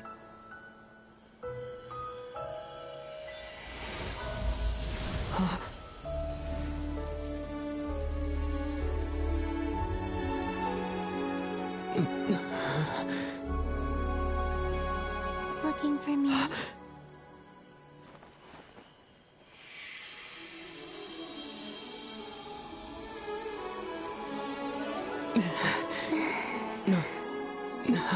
I like it. You can carry on using it. My name is Columbina Hyposelenia. Columbina Hyposelenia. Columbina Hyposelenia. That's a wonderful name. I never thought that Columbina would become my real name. But after I met you and my other friends, the things that this name stood for slowly began to change. It went from being a Fatui code name to something my friends call me.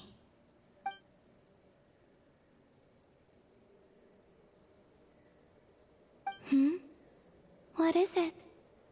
Why aren't you saying anything? I'm just so happy for you. Thank you. So, where's everyone else? We can go and meet them very soon. Everyone went to different places to try calling your name. Great. I'd like to thank them as well. Everyone's done so much for me. Searching for my name, entering those ancient ruins. Huh? Wait, so you were... Yes, I was there. Not physically, but my consciousness was still holding on. I followed you the whole way. Starting from when? You turned around and called out my name while you were in Nasha Town. Do you remember?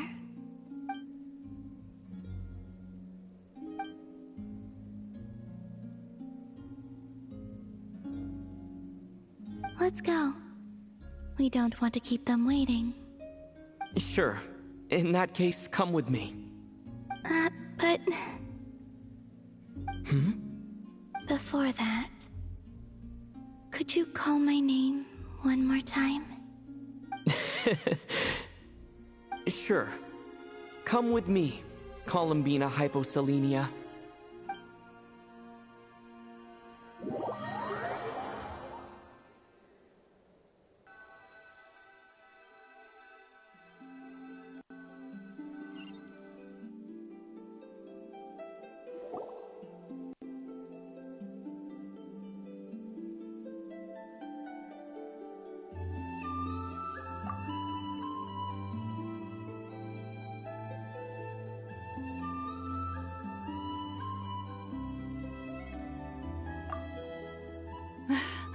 Columbina. Oh, this truly is wonderful. Llama! I can't breathe. Ha ha! Just in time for Moon Prayer Night. It's good to have you back, Miss Columbina. Yeah, we were worried sick. Thank you, my friends. With your help, I now have a name that belongs to me. Columbina hyposelenia. Where's the second half from? You added it yourself? That's right. It means... born beneath the moon. Yes. And by extension, it can also mean born beneath this world. A fine name. Now, as much as it pains me to interrupt this beautiful reunion, I feel obliged to remind you that the Moon Prayer Night celebrations in Nasha Town have already begun. Don't you want to enjoy the festivities? There's so much to see and do. And some of the ambient lighting and entertainments were sponsored by the kind souls in the Hexen Circle. Nicole? Why'd you turn into Dodoko? So you're Miss Nicole. Thank you for helping us, and for helping me find my name. It's nice to finally hear your voice. You're quite welcome. Guiding lost people to hidden treasure is what we Seelie do. And if you ask me, spiritual treasures are far more precious than material ones. Chests are all well and good, but this was what it's all about. Oh, so satisfying. Anyway, I had to go help Alice. It seems like she ran into some trouble. That's why I couldn't be here in person. But don't worry, we're with you in spirit. We'll be celebrating right along with you. Keep an eye out for the Hexen Circle's festive stalls in Nasha Town. I think you'll like what we came up with. Alice said she even managed to rope B in this time. The Frost Moon Scions have also prepared various attractions. I believe Aino, Nefa, and their crew are setting things up as we speak. On that note, Nefer, about that request I made. It's all in hand. Yehoda is on site to ensure that everything goes off without a hitch. Wonderful. In that case, Traveler? Huh? Come on, Columbina. It's time to celebrate the best Moon Prayer Night ever.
Hey, young lady.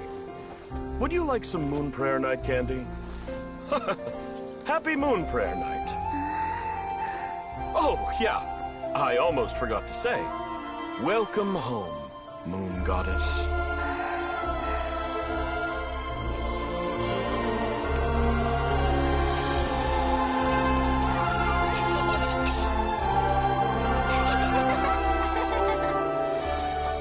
Welcome home, Moon Goddess. Welcome home, Moon Goddess. Welcome home, Moon Goddess. Turning Nasha Town into her home is a festive gift. A rather brilliant idea. Perhaps this is what Nodcry, Columbina's home, should have been like all along.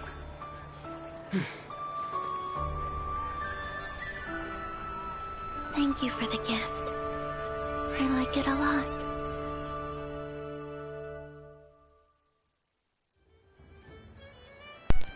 Welcome home, Moon This Goddess. feels like the surprise of my life.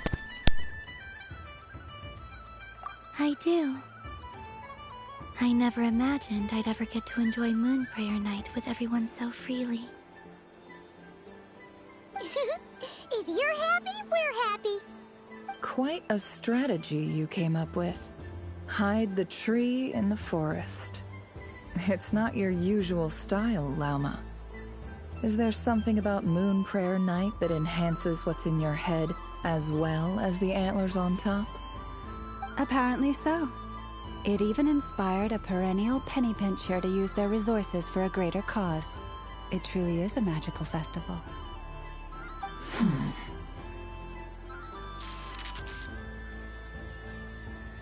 I see it now. This bickering is actually a sign of a strong relationship. Huh? What's everyone doing here? Oh! Miss Columbina, you're back! Yes, I'm fine now. Thanks for your concern. How's your progress with Alice's assignment? Very well indeed. I've never heard her sound so excited. Not like this. This time her excitement seems more serious. Seems like she's had a major breakthrough. She said she'll contact us once she knows more. In the meantime, we're free to relax and have some fun. Enjoy the time off while it lasts. I have a feeling that our next task won't be so simple.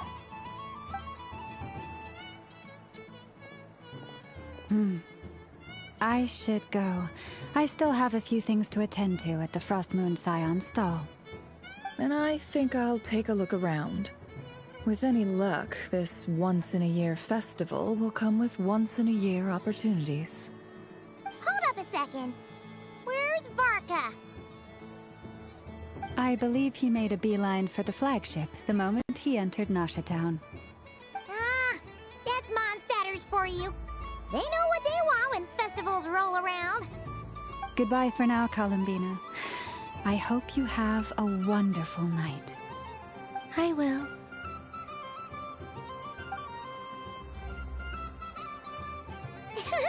Well, in that case, don't just stand there. Get out there and have some fun. You'll definitely get a warm welcome at every stall. Oh, also, take this map with you. It's a guide to the festival.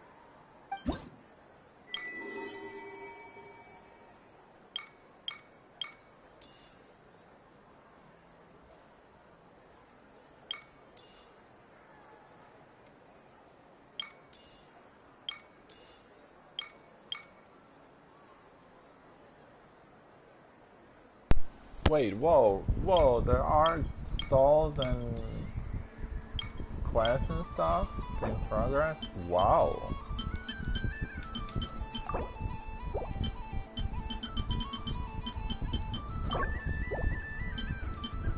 So I have to play all the together with you. Play the Frostmoon Science, Balloonimals, Frostmoon Science has 3 games. The Hexen Circle has 2 games. Take part in the 3 Witches Festival booth. 1 and play Nasha Town.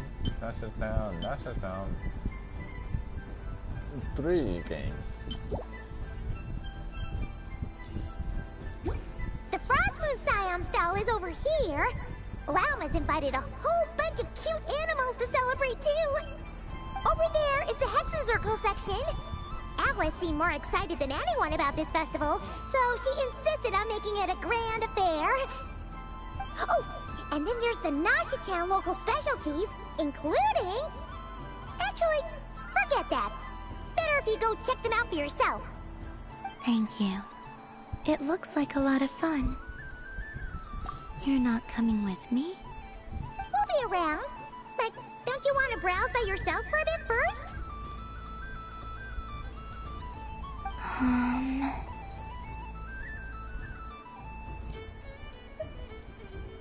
Yep. If you find something you like and want to try it out together, just give us a shout. We'll be right with you. Otherwise, just relax and enjoy yourself. There's so much on offer, so try to experience as much as you can. And don't forget to stuff yourself with all the delicious festival food!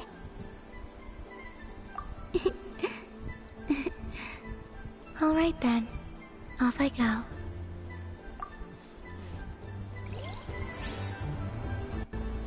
Where should I go first?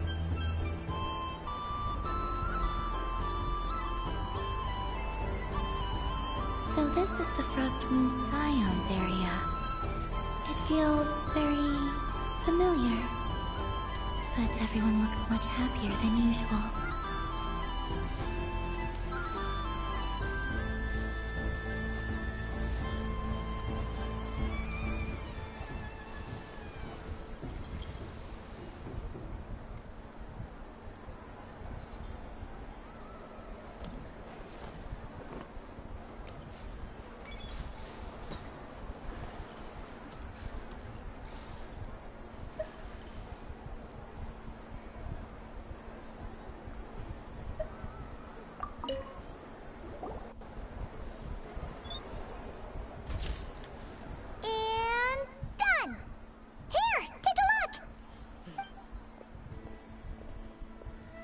I think it looks quite funny. Well, Paimon thinks it's super cute. It looks like a silly chic badger and a rhyme-horned deer that's about to fall asleep. Maybe I'll stand on the chic badger's side instead. It looks like we've attracted the attention of quite a few animals. Let's make room for them.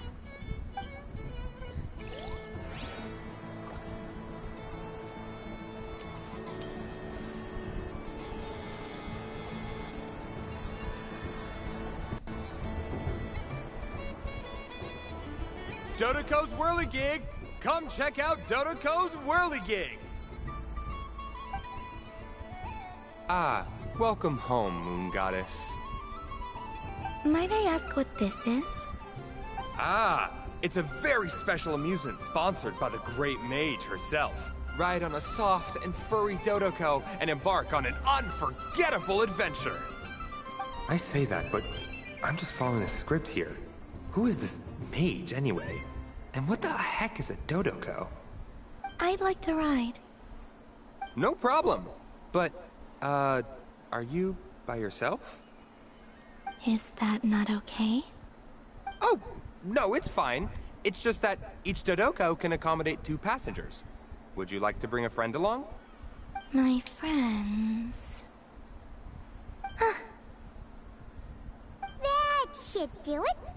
Now, we just need to get everyone else to draw something on it too. But we gotta keep it a secret from Columbina. Traveler?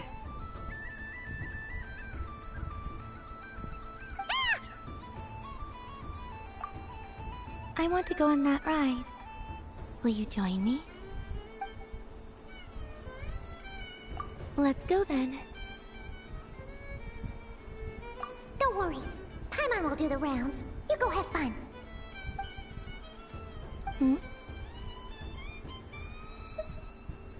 All right. I think we have to wait in line over there. Please take your seats. For safety reasons, you mustn't try to leave the ride before it comes to a complete stop. All right, you're all set. I wish you both a wonderful journey.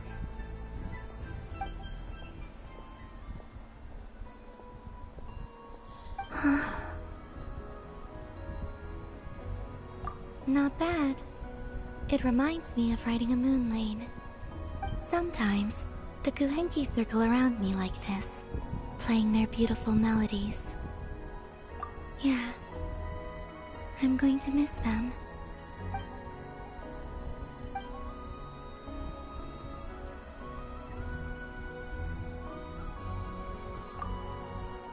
It does. I've felt scared in the past, too. But this is a little different. You know something? I got to see a lot of fascinating things during my disappearance. I saw how the Frostmoon Scions act around their families. So different than how they used to act in my presence. And I also saw how they interact with their friends. It made me curious at first. Why do people act so sincere when they're worshipping gods, but save their truest, warmest feelings for each other? Slowly, I came to realize that it's because they trust one another. They know, deep down, that they'll be accepted for who they are. All of it. The good and the bad. I know. I knew it the moment you started calling out my name. What I fear now is the end. I fear losing all this the very night I have gained it.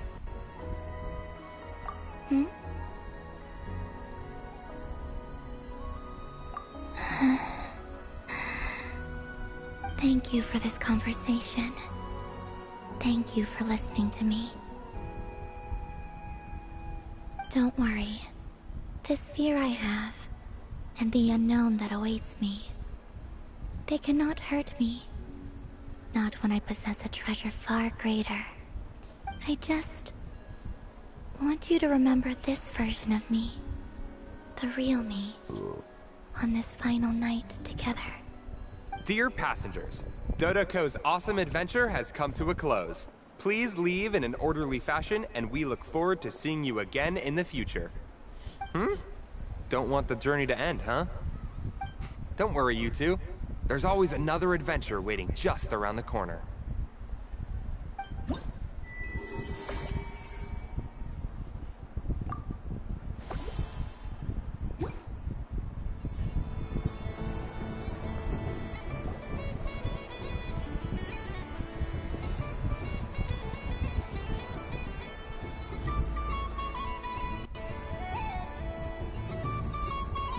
Wow, the Frost Moon Scion stall looks kind of plain, but it's pretty cool once you get into it.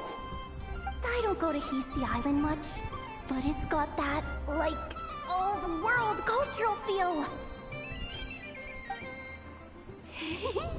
And if culture means we get more festivals, I'm all for it!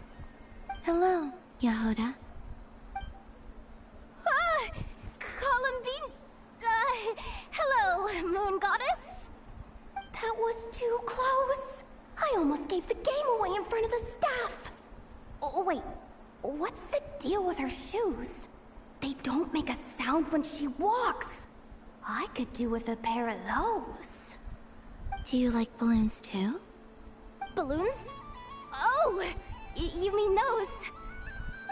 What's so fun about balloons? I'm not a kid anymore. They're probably more up Aino's alley. Yes. The animals seem very curious about these strange flying objects. I was drawn here by their voices. I recently learned a fun new game you can play with balloons, so I decided to come and give it a try. A new game?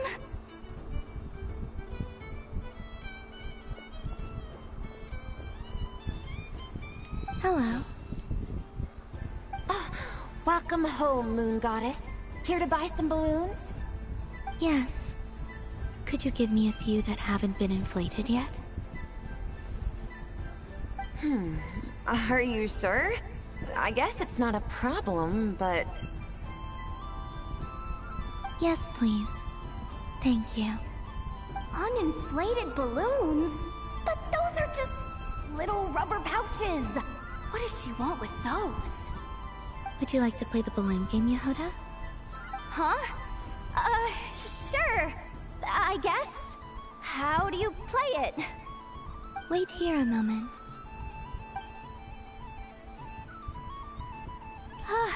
Oh. This is so weird. What have I got myself into now? I thought I saw Columbina nearby. Uh-oh!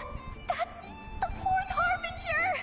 Although she's helped us out quite a bit, she's good people, right? Is she looking for Columbina? Oh, guess that's my ticket out of here. I'm not sure my heart can take being sandwiched between two Harbingers.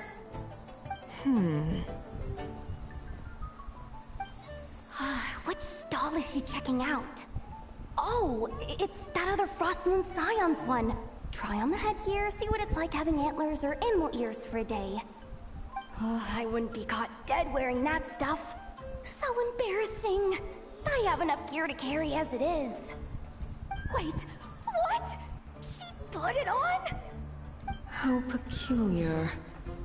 This would take some getting used to. I wonder if this is what it's like for Lynette. It really suits you, ma'am. What is this? She was so intimidating a moment ago, but now, dang, she's really rocking those ears. How does she make them look so cool? I suppose I may as well keep them on for now. All part of the festive experience. She's coming this way. How do you do, Miss Yehoda? Oh, jeez. Don't talk to me while wearing that thing. Where am I supposed to look? Oh, hey there. I'm looking for Columbina. Have you seen her? She just... Huh?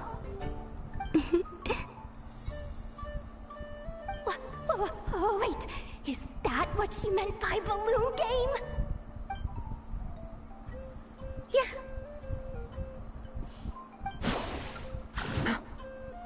Huh? No fair! How come I get caught in the crossfire? An ambush from the rear? Is this a declaration of war, Columbina? Would you like to play too, Arlecchino? Seriously? Are they gonna start some beef right here, right now? Gladly. That said, I believe there is another who would like to join. Boss Nev! Thank goodness! You've gotta get me out of here! Things are kicking off big time! Hello there. I'd like 10... no, make that 20 balloons, please. Uninflated. What? Miss Moon Goddess, I hope you're prepared to pay the price for assaulting my employee. Welcome to the game, Nefer. Just to be clear, let's keep this a fair fight, okay? No strange powers, please and thank you. Naturally. Don't just stand there, Yehoda. Aren't you going to team up with me? Huh? Do I have to? Of course. Don't forget, the Curatorium has a reputation to uphold. I knew something like this was gonna happen.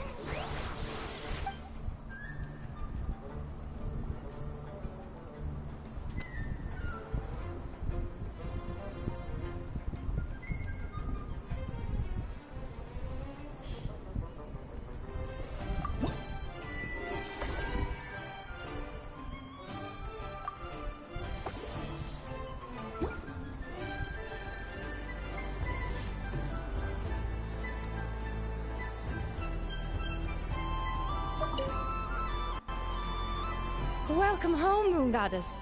Would you like to try on some animal-themed headwear? I always hear Lauma saying how heavy her antlers are. I wonder how it feels. Let me give it a try. Oh my! It really suits you. It's a little itchy, and it's hard to turn my head. Should I keep wearing it? How does this look?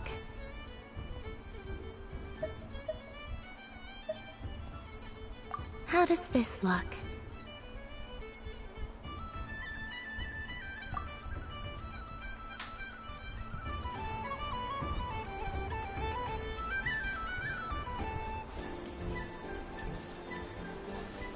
What's this? Should I give it a try?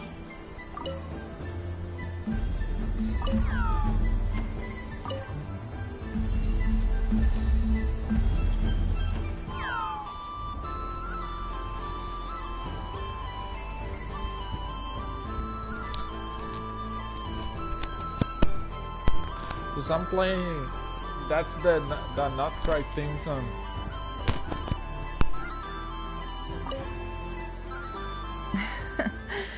That was fun. It's a shame Ashru doesn't like playing with water. Or I'd have roped him in as well.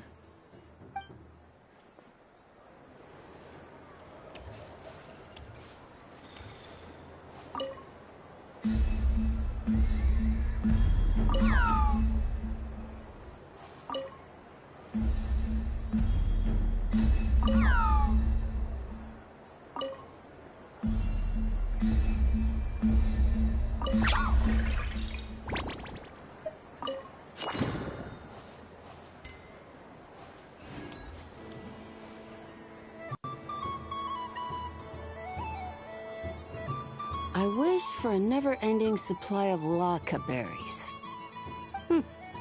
What a humble wish. Probably written by a child.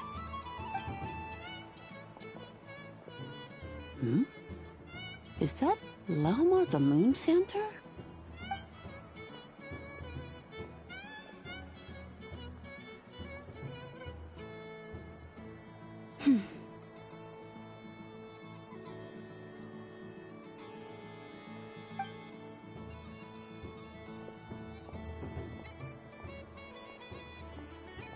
I wish that the long plume ibises would stop biting me.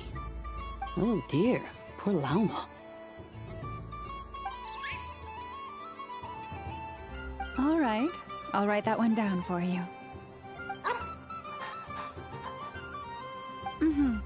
I got it. While everyone else is celebrating Moon Prayer Night, you're as busy as ever. I don't mind. It's rewarding work. A good kind of busy. My antlers are at their heaviest tonight, and the Kuvaki waves are especially strong. But as I help these dear friends hang their wishes up, I feel a great peace within myself that is hard to describe. You see, they are all such beautiful wishes, and they are ones that we can fulfill by our own strength. Do you blame me, Lauma? I want to hear your honest answer. It is by the help of so many people that I can return to the moon. But I feel as though I've hardly done anything in return. You've done plenty, Columbina. I say this in earnest, both as someone who knows your history, and also as a friend who has seen what you've been through. What about as a moon chanter? I feel proud to honor our moon goddess's wish, and I'm sure any moon chanter in history would have felt the same way. Thank you for your kind words, Lauma. But... Since you asked for my honesty, I won't lie to you. My feelings are mixed right now.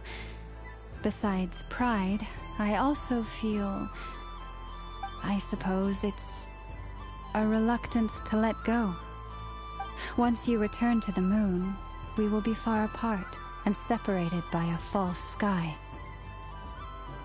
I'm sure those of us left behind will gaze up at that sky, yearning for the moon once in a while, just as you used to do. I will miss you, Lauma. I will miss you all. I hope to stay in touch. I will try and find some way to send messages down from the moon. Perhaps you could use Kuvaki. I've heard Yehoda say that signals can be sent using long and short waves, or strong and weak lights. That sounds a little complicated. What if we forget what the signals mean? We could prepare a codebook beforehand, but...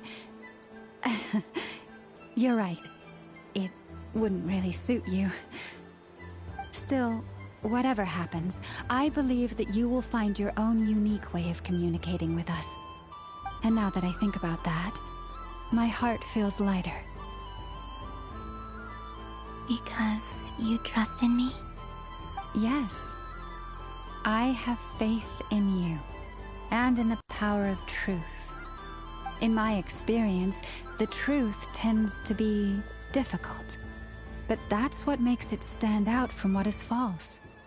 So I'm confident that your thoughts and your love will shine through the curtain of lies.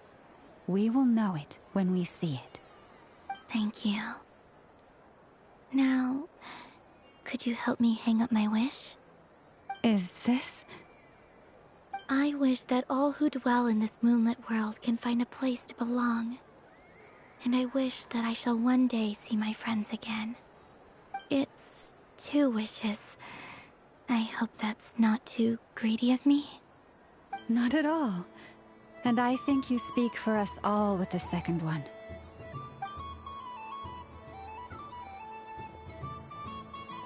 I shall continue to pray until the day that all of these wishes come true.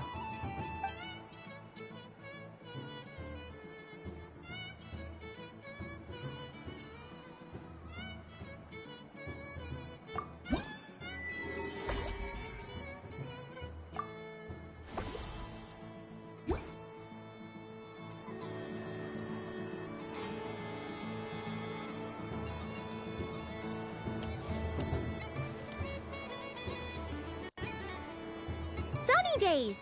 I prefer sunny days. Ah, well, you are as warm as the sun itself, Moon Goddess. Very well. I believe your spirit animal has to be this most adorable chic badger. Wow! Thank you, Mr. Talking Magic Lamp. Have a very happy festival, Moon Goddess. Lance? That's you, isn't it? Shh. It's our little secret, my dear traveler in Paimon. Okay, sure, but why are you here selling sugar sculptures? Everyone celebrates in their own way. After gazing into the abyss and spending time around gravestones all year, what better way to relax than to see sunny smiles on the faces of the living? Besides that, I like to think of myself as a fair judge of character. I dare say matching personalities to confection suits me rather well. That's not what Paimon was talking about. Aren't you afraid that your true identity might be exposed? Should I be? There is all manner of magic in the air this moon prayer night, thanks to the work of the great mages. I see Miss Columbina is hiding in plain sight. Why should I not do the same? Why miss this rare opportunity to enjoy a special evening in my true form? Fair enough. You got a point there. People who don't know you will probably think you're just a talking lantern. Well, now that we see eye to eye, what brings you here? Not a search for your spirit animal, I presume? Ah, well, actually... Here, see for yourself! Oh, this is... How wonderful. A beautiful idea. Yeah! We just met Barca, and he said that having everyone draw their own section was kind of boring. So, he did your bit for you. Ah, Varka. Ever the maverick. I see his artistic skills are truly one of a kind. In that case, I shall paint something on Mr. Albedo's behalf in a short while. What? Why not now? Ahem. Welcome home, Moon Goddess. Phew, that was close. Hello, Flins. She recognized you right away! What keen eyes you have, Miss Columbina. Especially considering they are shut. I did not see you. Rather, I sensed you. I can sense the fluctuations in Kuvaki all around me. One would expect no less of the Moon Goddess. Might I interest you in some candy? Yes, please. Excellent. I shall make some for you right away. Something the matter, Miss Columbina? What about my spirit animal? All the other children carrying sugar sculptures are talking about it. Wait, is she taking the test seriously? Ah, my apologies. how could I neglect that? You are quite right, Miss Columbina. Every one of us has a magical creature living in their heart. Would you permit me to help you find yours? Yes, please. Do you prefer the day or the night? Night. Which of the 4 seasons is your favorite? Winter. Think of a perfect day. What is the weather like? Sunny, rainy, or perhaps cloudy? Rainy in the morning, sunny at night. What kind of answer is that? Forests, lakes, and open seas. Which do you prefer of these? I like them all. Imagine you opened your very own shop. What would you sell there? Moonlight, I think. Wow! Paimon would totally shop there. It wouldn't cost anything. You'd just need to visit. Aha! I believe I know what your spirit animal is. Here, for you. Oh, it's a Kohenki! Indeed. A free-spirited being with a deep love for all things here in Nodcry, who selflessly lends her aid to as many people as she can reach. It is the perfect fit for you, Miss Columbina. Thank you. It would be my honor. But you shall have to forgive me. We have known each other for quite some time. I doubt there is any answer I could give that would come as a surprise to you. So instead, would you accept this sugar sculpture as a token of our friendship? It's a lantern. Hey, why don't you two go enjoy your candy over there? Paimon wants to try out this spirit animal thing too. Right, Blitz? Come on, play ball. I got this drawing done. But I want to hear Paimon's answers. But it'll probably take ages. Paimon's a complex soul. And we don't want your candy to melt while you wait, huh? Oh. Okay then.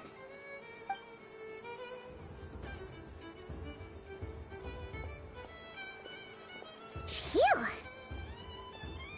Nice excuse, Lady Paimon. That was some quick thinking. Yeah, no thanks to you. A little help next time?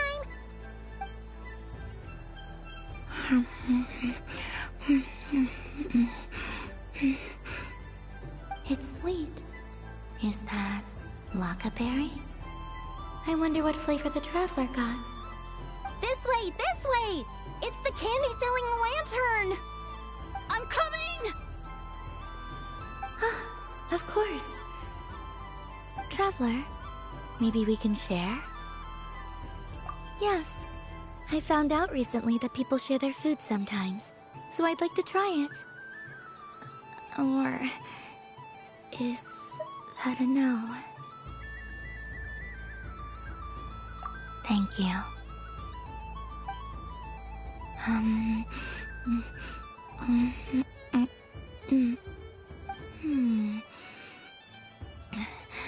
Yours is a little more sour than mine.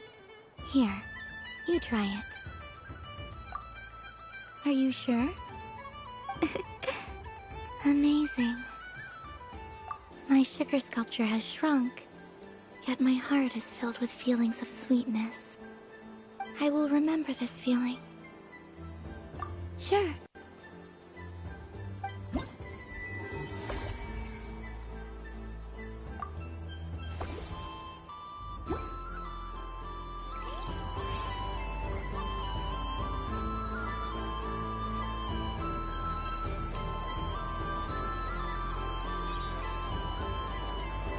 This must be the mage's stall. It feels like I've entered a fairy tale. Ah, how lovely.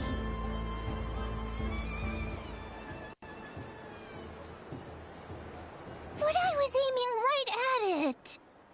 Aw, what a pity. I saw it with my own eyes. You were so close. So very close. That's not true! It dodged out of the way right as I was about to snag it. I'm sorry? You heard me. This paper frog can move. I swear. Dear, oh dear, what are you saying? How could a paper frog move? Unless you believe there really is magic in this world. But even if I, the mere humble merchant that I am, knew such magic, surely I would not use it on a paper frog. I'd sooner give Mora legs, so it could walk right into my purse. My dear, dear customer, why not have one more try? This time I'll give you 12% off, a very generous discount for one of my most regular customers. Just think about how much experience you have under your belt now. You're sure to win the next one. Darn, I used up all my coins. I'll be right back. Just gonna fetch some more from my house. Take your time, but don't take too long. This event is Moon Prayer Night only. Miss it, and you'll have to wait a whole year before I'm back. Next customer, please. Welcome.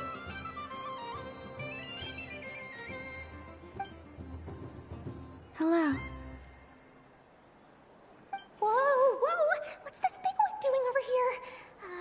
How do I tell my employees not to go running around this time? Shooting them a glance won't work. I haven't known them long enough. Dory? Why, hello there, Miss Columbina. Would you like to play my ring toss game? The rules are very simple, and it's easy to get the hang of. How much for a round? Oh, first time's free. Not a single mora. After that, well, we can cross that bridge if and when we come to it. But with your sharp sharp skills, I'm sure you'll win all the prizes in one fell swoop. That was an obvious enough hint for them, right? Right?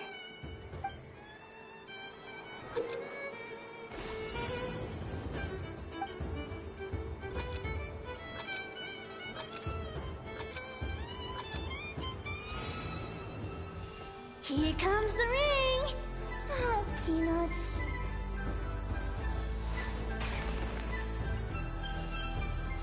Change tracks. Roselle, should we move or not? Just a tiny bit. All right, then I'll... Oh, sugar plums, not the clock hands. How do I move the legs again? Stop it, controller.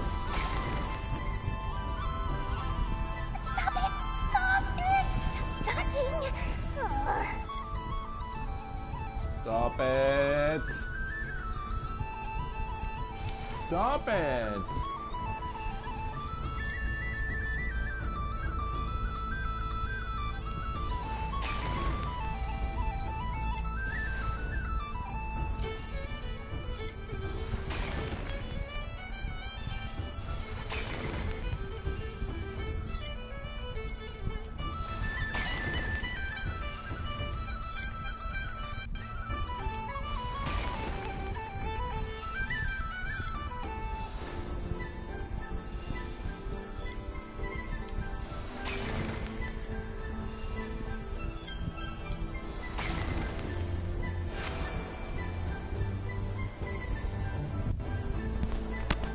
Let's see now. Let's see. Wow, very good. That's the highest score we've had all night. And here's your prize.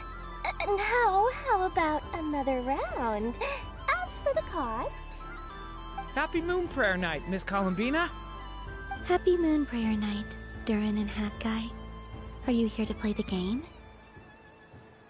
Yes.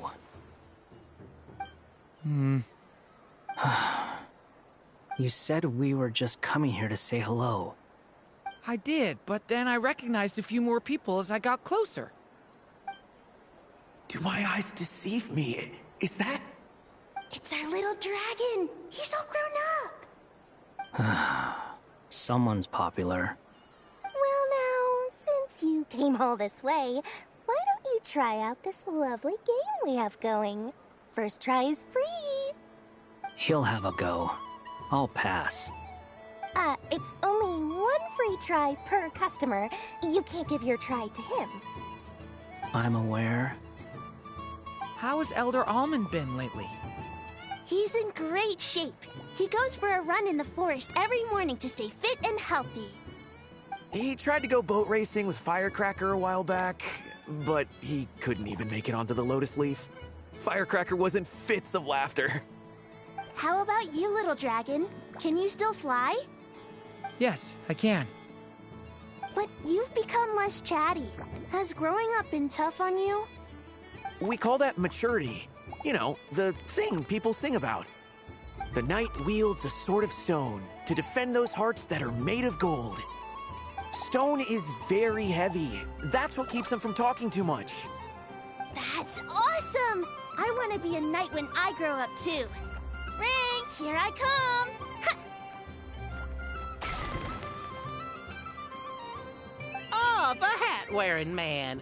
I never thought I'd see you again. You seem more determined than when I saw you last on the train. If you say so. Oh, I do say so. The people you once helped see it clearly.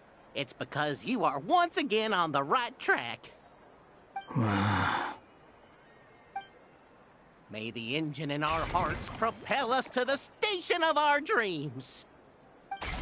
I can move! I can move now, Roselle! What are you doing, running into the rings like that? You got them all so quickly! I have never seen anything like this in all my travels! Is this guy actually an old friend of theirs? But how? They're origami animals and clockwork people from a fairy tale. Getting to know them would be quite an arduous task, unless they share a hometown? I have to get to the bottom of this. Next time I see the Great Mage Alice, I shall demand answers. Thank you, Dory. I had a lot of fun. So, now for your prize. Where did I put it? Give me a moment to dig it out. Oh, sweet grand prize. How I wish I didn't have to let you go. Good thing I've already turned a profit from the customers earlier in the night. Otherwise, I'd have wasted all my hard work. Okay, I'm back. What? I leave for 2 seconds and someone's already claimed the grand prize? Oh, well, these things happen, you know? Perhaps you'd be interested in one of the other prizes instead. We've got all kinds of wonderful goodies here. Is this the thing you wanted? Here, you can have it. Huh? But... Don't worry about it. It will be happier with you. Oh, thanks so much, miss. Moon Goddess. Oh, goodness gracious, Columbina. Give me strength. How am I supposed to make any more money from this child at this rate? Daddy, look! That's the game I was telling you about! Forget it. She is the Moon Goddess after all. I'll think of some other way to swing this. Maybe I can try to hook this new kid. Huh? Oh, someone already won the grand prize. You can take mine if you want. What? Why?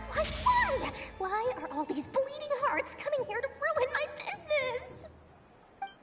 Happy Moon Prayer Night, everyone. Happy Moon Prayer Night.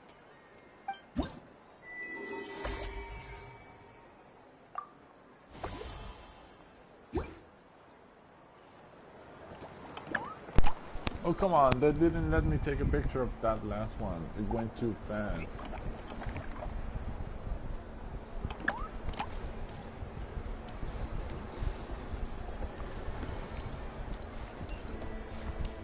What's this? Should I give it a try?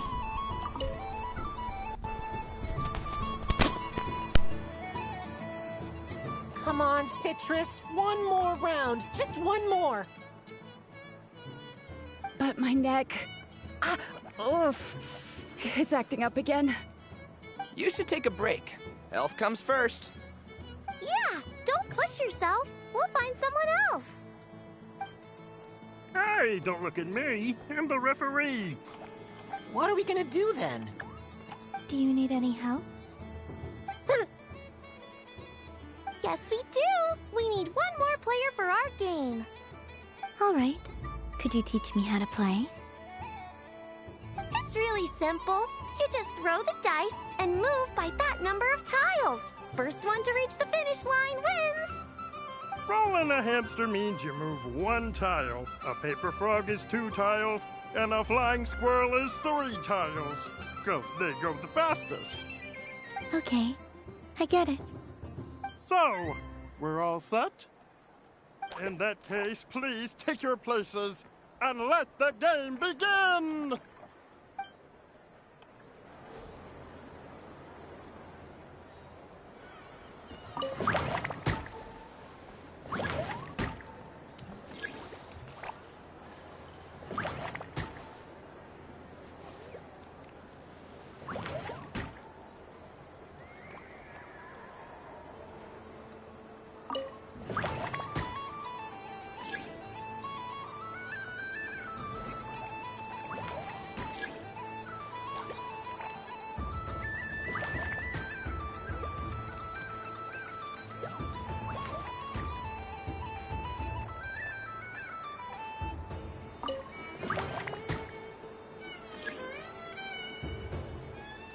And the winner is the Moon Goddess! Congratulations!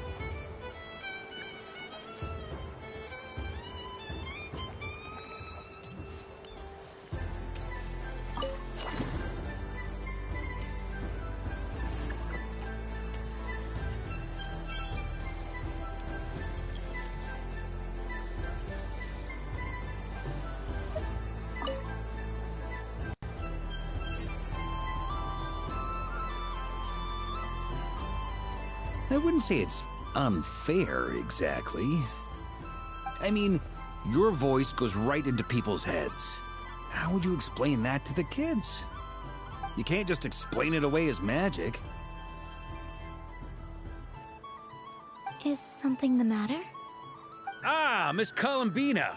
No, nothing you need to worry yourself about.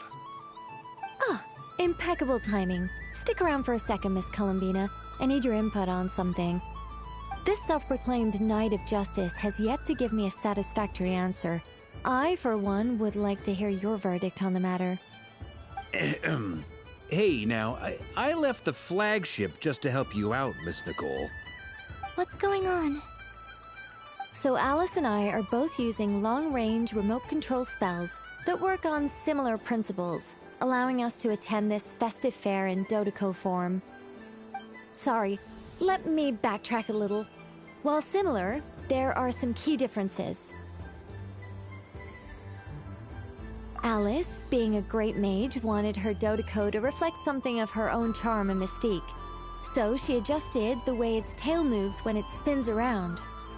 An entirely gratuitous move, in my opinion. I hardly see how anyone is going to notice that. If anything, I'd say that anyone who stares intently enough at a Dodoco's tail to notice such a small detail is someone we ought to be highly concerned about. I only say this to emphasize that my question has nothing to do with tails. Now that we're clear on that, why is Alice's Dodoco permitted to interact directly with the children celebrating Moon Prayer Night, while mine is not? Your voice speaks directly into people's minds. See? Exactly what I said. Miss Nicole? Ugh, I can't stand it. I know that probably makes me sound like a whiny child acting out in front of their parents. And it's a little embarrassing now that I think about it. But hey, I've said it now, I can't take it back. That would be even more embarrassing. Also, don't go reading too much into that analogy. It was off the top of my head. I'm actually an awful lot older than either of you. Miss Nicole, are you saying that you'd like someone to play the game you've prepared?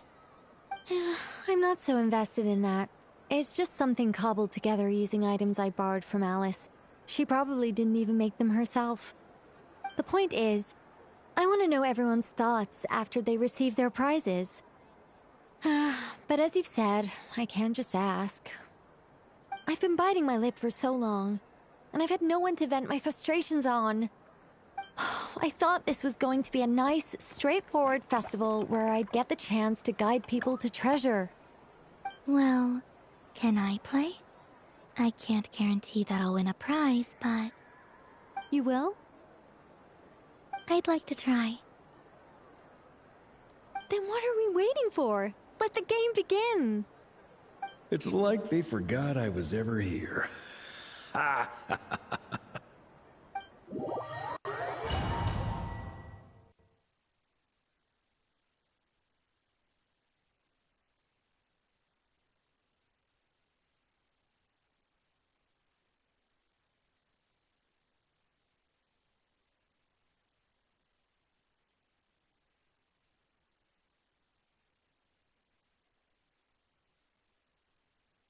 Looks like this is going to take a while, and I don't have the chance to leave.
Congratulations, Miss Columbina!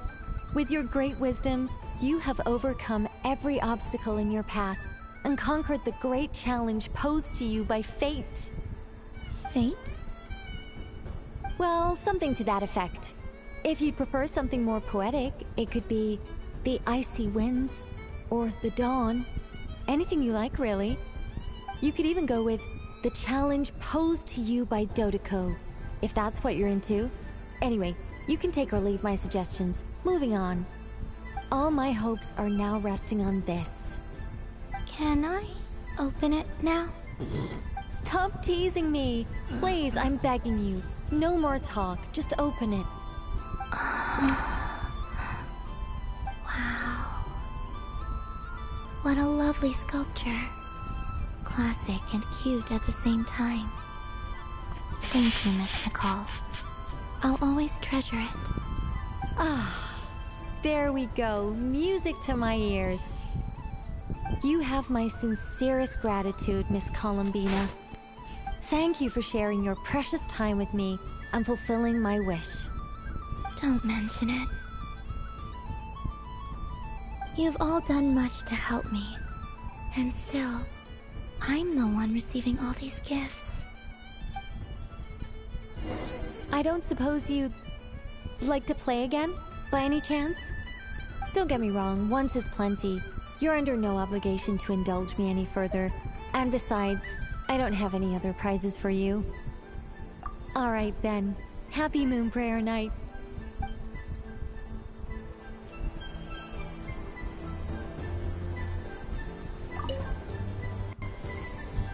A soft and furry creature that bounces and jumps.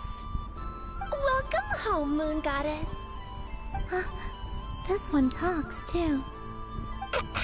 Allow me to introduce myself.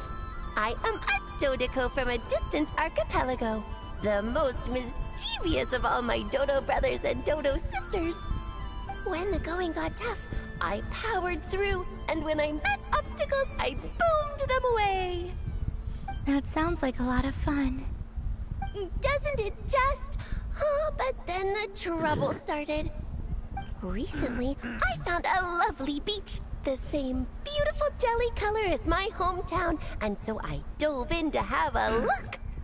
Only to find it overgrown with seagrass and nasty little spiky fish everywhere, looking to turn me into a Dodoco kebab. I made it back to shore by the skin of my teeth, but my tail was sorely hurt. Couldn't you just boom them away? Oh, I wanted to, believe me. But I've heard that you, Moon Goddess, can understand animal speech. The last thing I wanted was to cause a gigantic fuss and get taken to court by a school of spiky fish. I'd be driven out of these waters for good, and my winter holiday would be ruined. And so, dear Moon Goddess, I was wondering if you might lend me your allegiance. Are you roping me into a crime? Oh, let's call it a once-in-a-lifetime carefree adventure. Does that sound better? All the festival goers tonight are dressed up as the Moon Goddess, but there's nothing to say that the Moon Goddess can't disguise herself as a Dodoco, is there? Besides, this is your home. You should be free to be whoever you wish. I'm afraid I'm not well acquainted with Dodocos, Madam Mage. Oh, that's quite all right. We Dodocos are innocent, happy creatures with a free-spirited nature. Many, like myself, are mischievous troublemakers. Others are lazy souls who like nothing better than to lie down on a nice rock and take a nap. In our eyes, every creature who yearns for happiness and freedom is a Dodoco.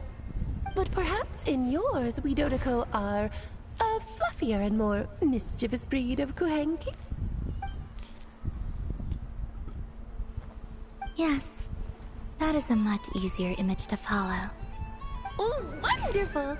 Then let's play! Grab onto my tail and follow me into the sea! Time to settle some scores with the bad guys!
remarkable talent. So, what do you make of it? The use of Jumpy Dumpties doesn't come as naturally to me as Kuvaki. But their unpredictability makes it fun. I think they call this... novelty? Indeed! And how did it feel blowing those pesky nuisances away? Not bad. Any guilt? Hmm? What do you mean? Oh, wonderful! Lovely answers to all 3 questions. You've passed the safety test. Now I can give this special bomb to you as a souvenir. Remember, if you find any meanies living on the moon, you can use this to boom them into oblivion. I will.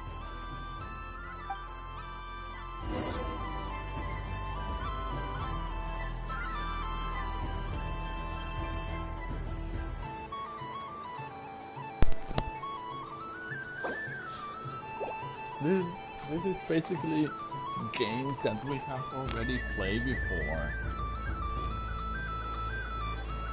Who's this? Mage B. Barbelot?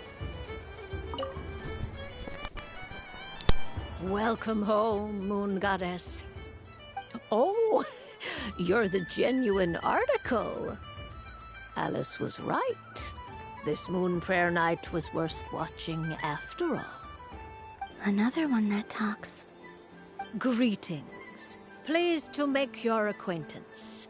I am the Hexenzirkel member they call B. Barbeloth Trismegistus. Columbina Hyposelenia. Pleased to meet you too. Hyposelenia. A fine name indeed. Now then, Miss Columbina, do you wish to hear a mage's divination? Divination? The Frost Moon Scions used to ask me what would happen in the future.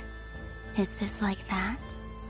From the perspective of the one seeking answers, perhaps.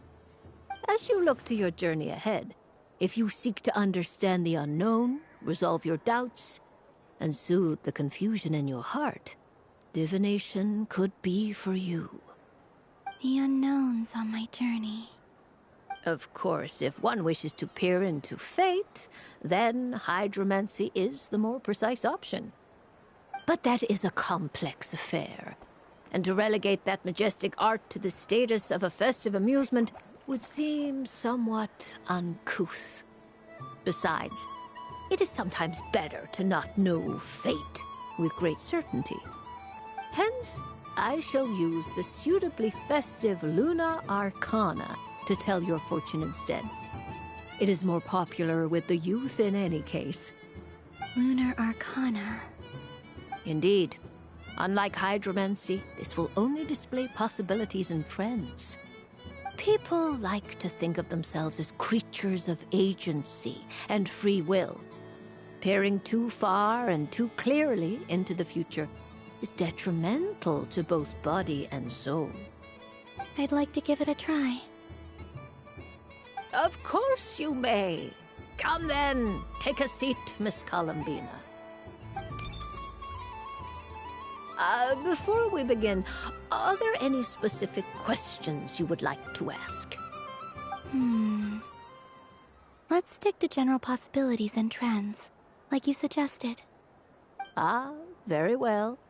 Then I shall use the basic Lunar Arcana deck. Now, try to relax. Cast your mind upon the things you have experienced and the things you are soon to experience. I will shuffle the deck. Would you like to cut the cards yourself? You do it. No problem.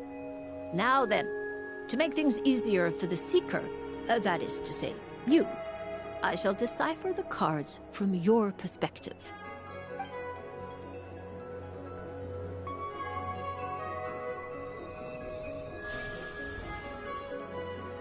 Please, draw the first Lunar Arcana. This represents destiny. and is the foundation for the divination as a whole. Now, draw your second card. This will stand for the past, the sum of all your experiences that have come before. And now the third arcana. This is the present, your interpretation of the current moment.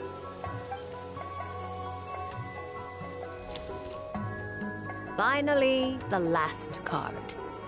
This shall speak of the future, which... Oh. Kuvaki Pulse? Fascinating. I've never encountered this before in my role as a diviner. Something has exerted an influence upon this card, causing it to leave its designated position. What do you make of this, Miss Columbina? Perhaps this is the guiding hand of fate in action. Of course, if you wish, you can choose to deny the validity of this card and draw the future for yourself. No, it's fine. Let's go with this one.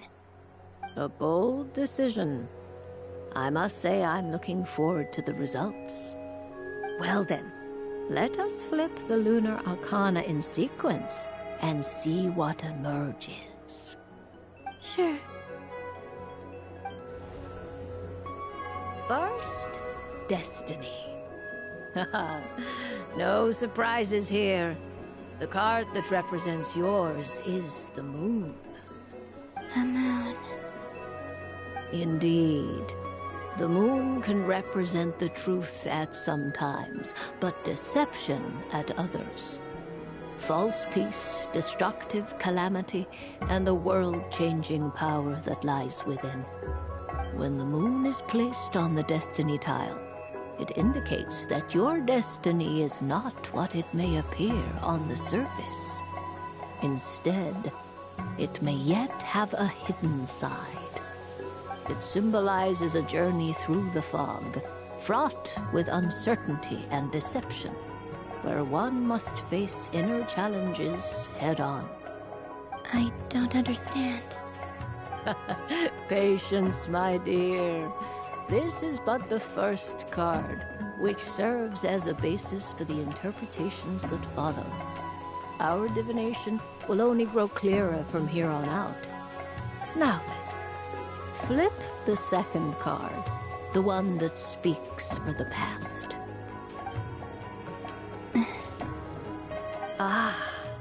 The Hermit, but inverted. Inverted? Yes.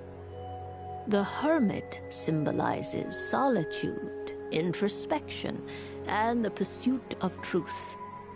When inverted, it represents isolation, truth out of reach, and a path that leads one astray. Combined with the moon as one's destiny, the Hermit inverted represents a choice you made to stand alone in the past. It was a choice made not out of fear or arrogance, but for reasons that others could not perceive. You fumbled through the darkness without a guide, but you did not find your way. Rather, you went astray. More than once, it would seem. Is this about how I became Kutar despite not wishing to become a god? And how I joined the Fatui because I yearned for a place to belong? I suspect only you know the answer to this question. All is not lost. The past is in the past, and so it shall remain.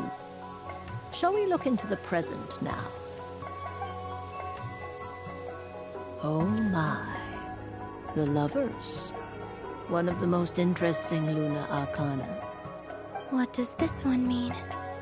This means that you have had an unprecedented emotional experience.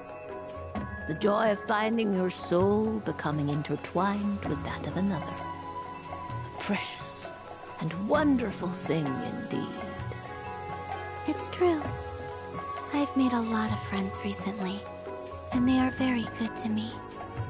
I like them a lot. That sounds lovely. I am most delighted for you. The lovers can also represent important decisions, perhaps related to a parting of ways. Now, if I were to guess... Yes. My return to the moon. I understand. Parting with friends is never easy, Columbina. But rest assured, this is not the end of your journey.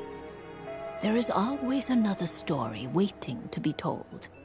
The future always lies ahead. The future. Well now, it's finally time to flip this most mysterious of cards. Why did it appear? And what does it wish to tell you? I'm ready. Very well. Flip this card and see what lies on the other side. Oh. Miss Barbeloth? What is it? This card is death. That doesn't sound very good. It depends on how we interpret it.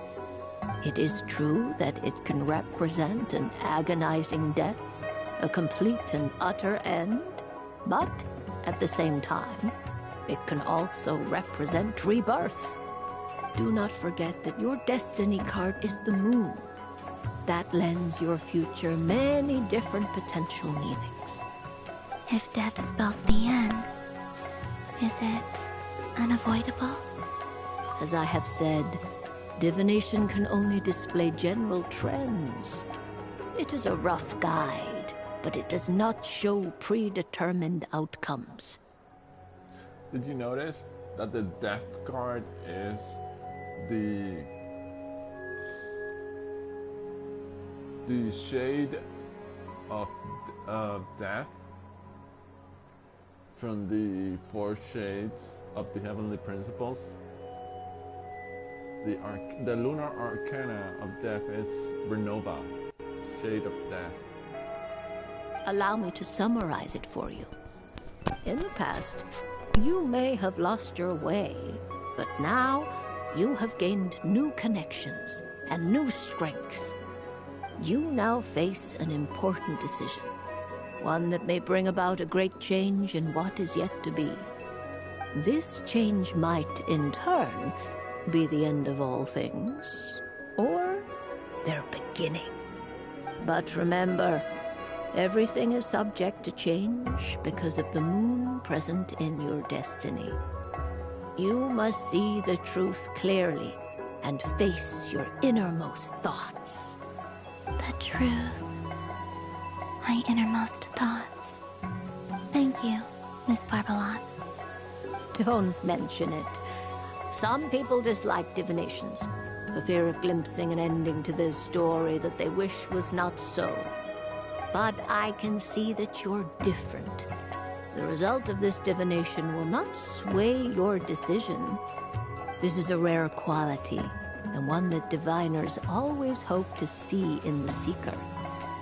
We are here merely to guide, not to exert undue influence. I understand. Go then and illuminate your future, Miss Columbina. The moonlight that shines from you now is most captivating.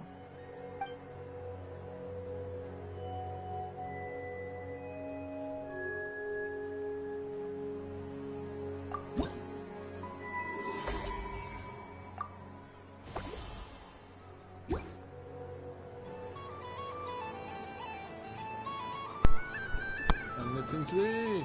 I'm missing 3! And this one is head to the National Town Booth area and join. I know, in Alpha. Okay, so this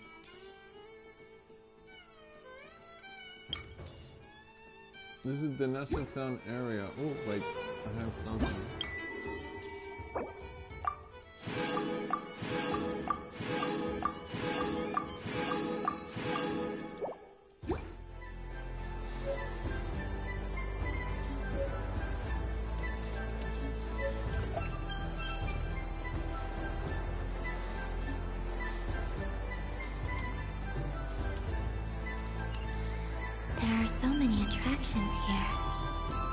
Since I rarely get out, I might as well make the most of it.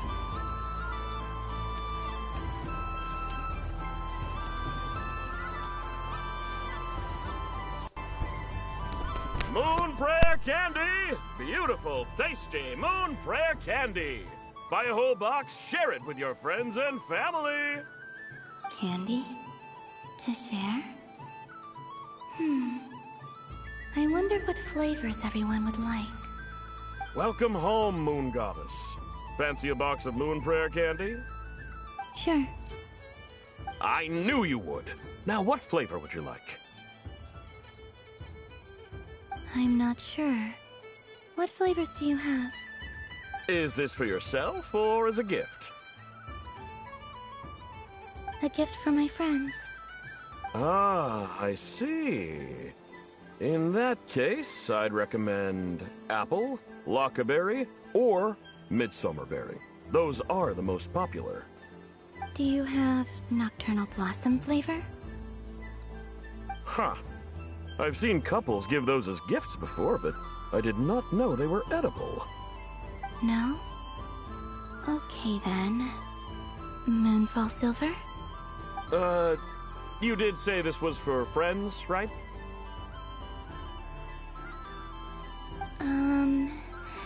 Maybe smetana then. Hey, now that's a creative idea! I've never tried it before, but if you're happy to wait, I can see about whipping up a batch on the spot. While we're at it, you got any other ideas?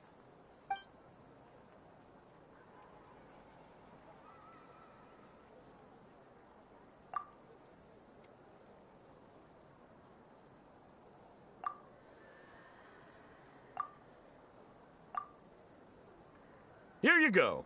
Every flavor you asked for is in there. Thank you. Haha, I should be the one thanking you! You brought me a whole bunch of new business. It's like a genuine blessing from the Moon Goddess. I hope you and your friends have a lovely night.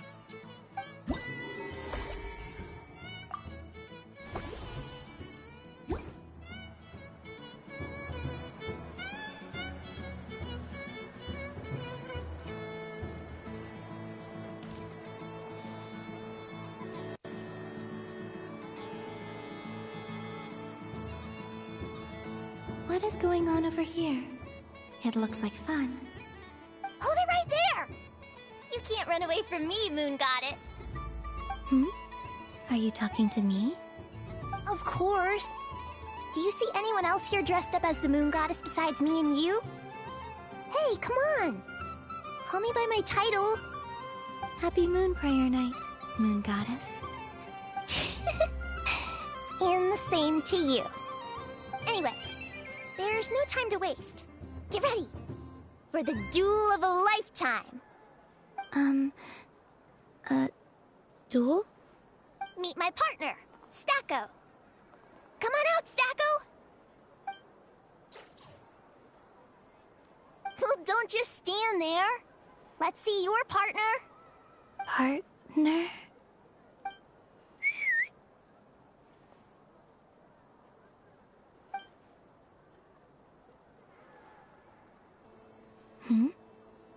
So I need to select a partner and command them in battle. Partner. I need a partner.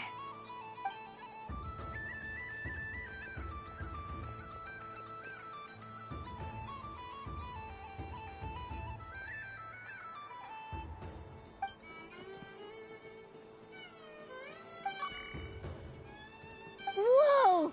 Am I seeing things? Where'd you get a Kuhenki? They're super rare.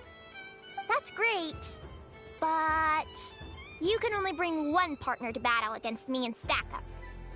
No ganging up allowed. They all look so eager to be picked. Which one should I choose?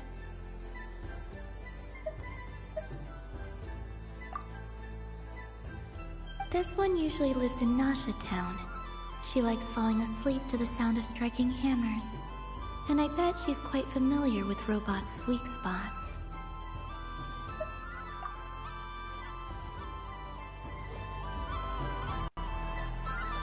Testing! Testing! Oh, this is an emergency broadcast! An exciting battle is about to take place right here at the Nashatown Special Arena! In this corner, we have the Moon Goddess and her robot partner.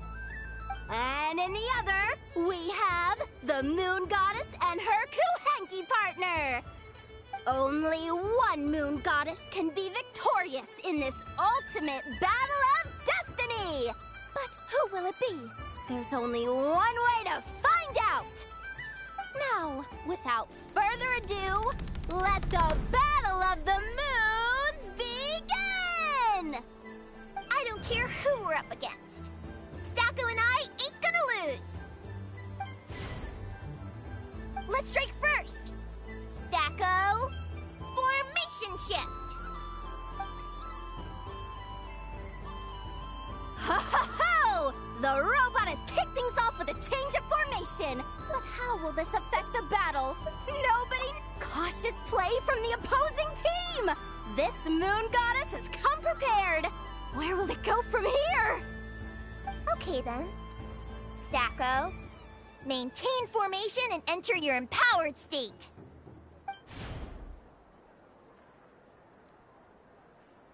Empowered state?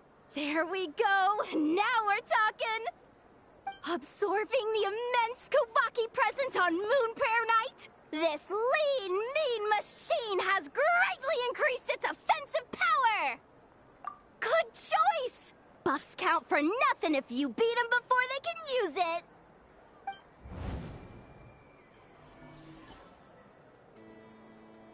Oh, it's a hit! But Stacko stands firm! The battle is heating up fast! I'm about to start sweating machine oil over here! Go for it, Stacko! Set Kuvaki to maximum! Can their opponents withstand this blow? And what will this Moon Goddess do? Don't be afraid. Fight however you wish. It's a moon lane! A deft use of a moon lane allows the Kuhanki to dodge the blow! And now it's spiraling around its foe in circles! One loop, two loops! The robot's screen is bugging out! It's getting dizzy! Stacko! Oh, Stacko is down for the count! Our winner is the Moon Goddess! The slightly taller one, I mean. You did your best, Stacko. I'll take you to Ainos for a checkup right away, don't you worry. Well, you beat me fair and square, I guess. Honestly, I underestimated you. Won't make that mistake again. I think my partner deserves most of the credit. Just you wait. When I'm a little bit older, I'm gonna come back a whole lot stronger. Be ready for a rematch.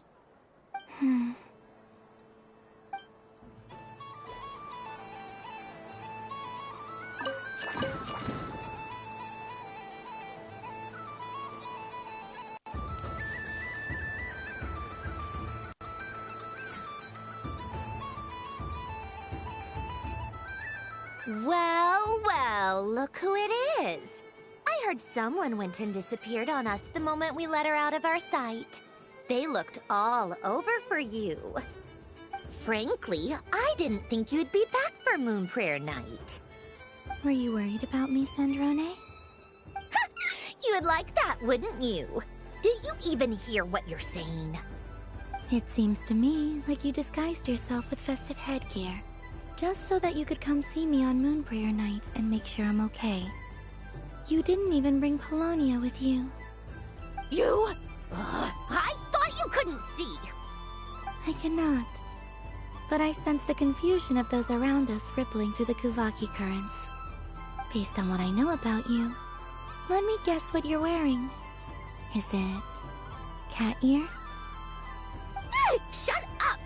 I'm only here to protect the Fatui's interest in this territory. Running into you was pure bad luck. Really? But you were the one who asked Arlecchino to help everyone find my name. Columbina! Ugh! Just one more word, and I'll unscrew your vocal cords. It's Columbina hyposelenia now. Tell someone who cares. I've missed you, Sandrone. The whole time I was gone, I was thinking. I hope I get a chance to say some ugly words to you. Is that supposed to be a joke? Anyway, let's go play that game. What? You mean that frostfin whale? Yes. It's some kind of game where you get bitten if you step on the wrong tooth. Seems like fun. Who in their right mind would wanna... Because you're not a scaredy cat. Fine! You wanna play? Let's play. Don't complain when I kick your sorry butt. Lovely. You old geezer! I'm gonna beat the pants off you! Just you watch! I almost forgot. Sandrone? What is it now? You'd better not lose, or I'm going to beat your head in. What? Allow me to demonstrate since I'm feeling so nice. You just step on the teeth, like this.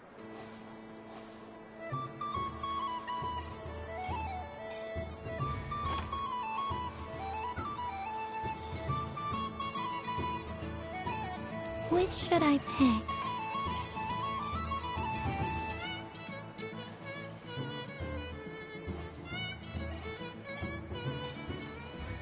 Your turn, Sandrone.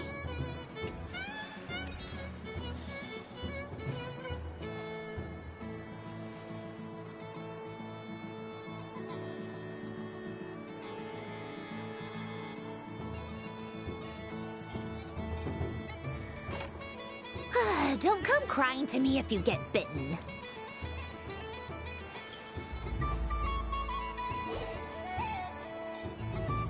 There are less and less teeth remaining.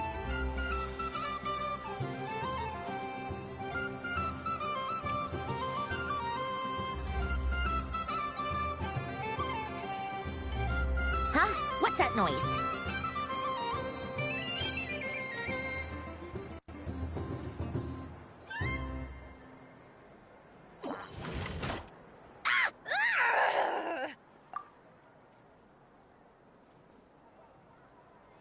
I think you might have picked a bad tooth, Sandrone. Shut it! Do you need any help? It seems like you're stuck. No! It's just a blasted... toy! How is its grip this strong? Stop laughing! All right. Well, you lost. So just like I promised... Hey! What are you doing? Are you seriously? Hiya! Why, you... Oh, just you wait! Rematch! Are you all right, Sandrone? That was quite a strong bite. Are your clockwork parts? Quit your fussing! I don't need it! All right. I'll go first this time.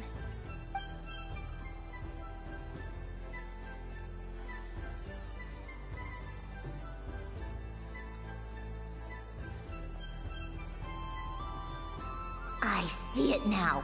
She can sense which teeth are rigged. So I just need to avoid the same ones that she does.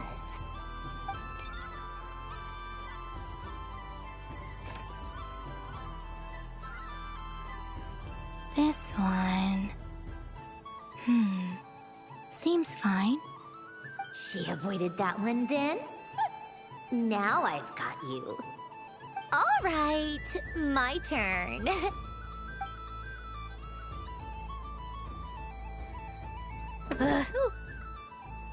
What? Looks like you lost again, Sandrone. Wait! There's more than one bad tooth! Bonk.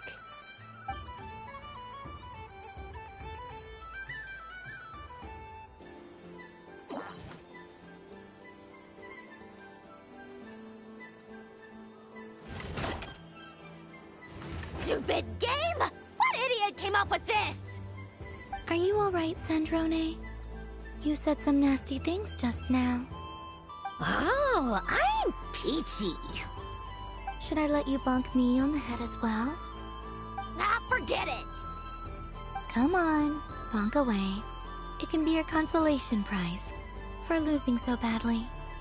I told you, forget it! Gah, you've always been so annoying. Singing right outside my door, inviting yourself to my tea parties, going AWOL. And now you're off to the moon or something.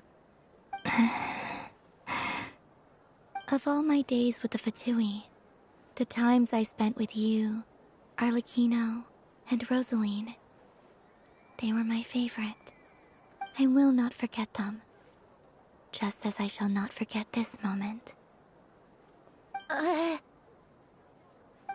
We'll always be friends, no matter where we are, right? Who would want to be your...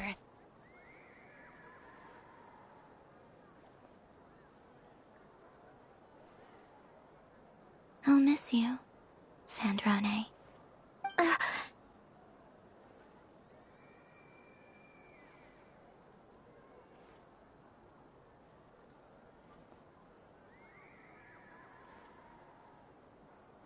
Goodbye, Sandrone.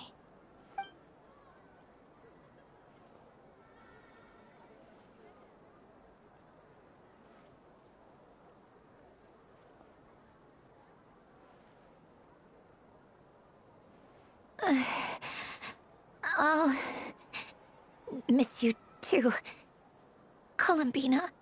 Sorry, what was that? Ah! Ah! Yeesh! No need to freak out. What's wrong? We've been looking everywhere for you. What do you want? Oh, nice ears.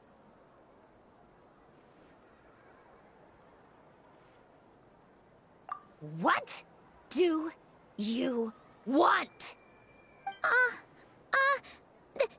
This! Huh? It's your turn to draw something. You're one of her friends too, aren't you?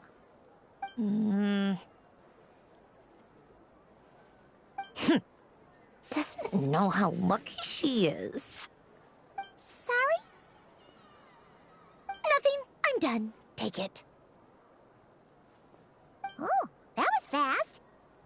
Oh, and one more thing. Last time we spoke, you mentioned you were interested in the Narcissan Kreuz Ordo's research, remember? There were too many people when we last met, so we didn't get the chance to do this. What are you talking about?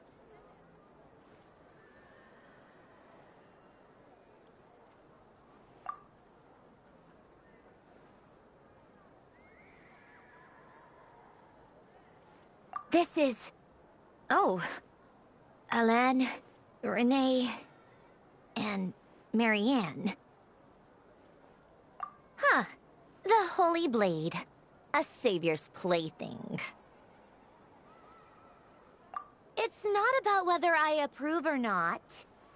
These people, they would sacrifice themselves for the sake of the world. Especially Alain Guillotin and Renee. That is something I would never choose to do. Still, I didn't know they had any pictures left from that time. If I'd have thought to bring a camera, I'd have... What? Yeah, of you being bitten by the frostfin whale and Columbina bonking you on the head. Tear it up! Now!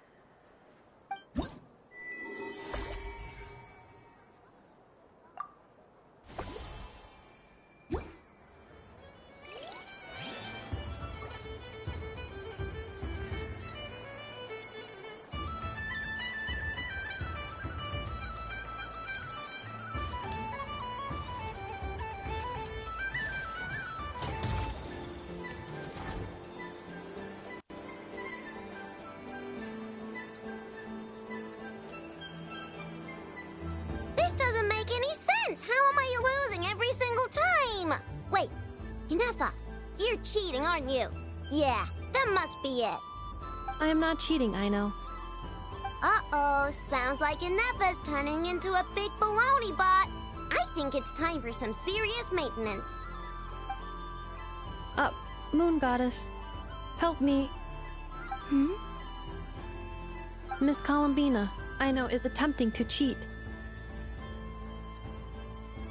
What the? I'm not the cheater. You're the cheater. How dare you throw it back at me?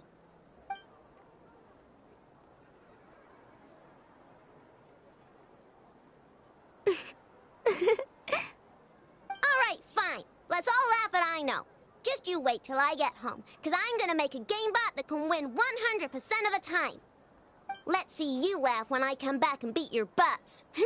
You'll all have your heads covered in stickers when I'm through with you. We came to check everything was okay after all that yelling, but,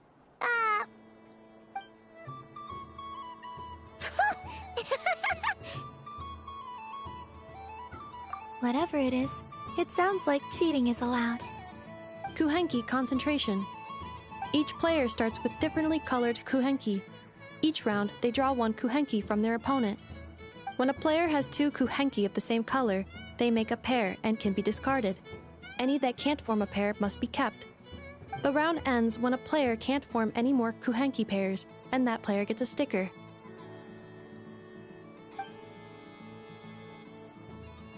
ooh, can 4 people play as well? That is fine, so long as the turn order is fixed beforehand. Alrighty then. In that case, the 2 of us will join as one team. Okay, but if you lose, you're both getting stickered. I don't want to hear any excuses. Sure. And if we win? If you win, only one of you gets to sticker someone else. I have taken to calling this. I know logic. Hey, lay off me, alright? Okay, so we're starting the game from scratch again, which means all my stickers so far don't count. Looks like Luanatar is the Kuhenki of honor for this game. Anyway, let's go clockwise, starting from Inefa.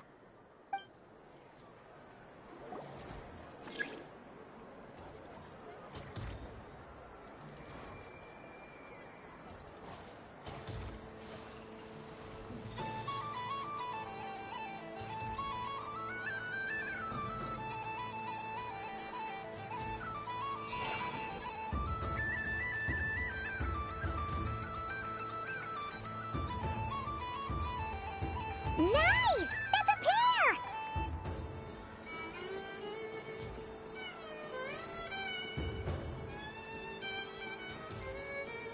Go, go, fly!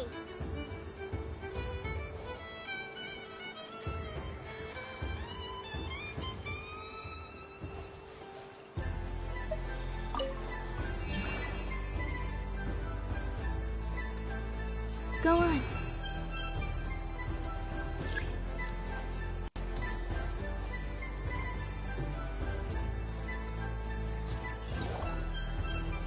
I have a pair.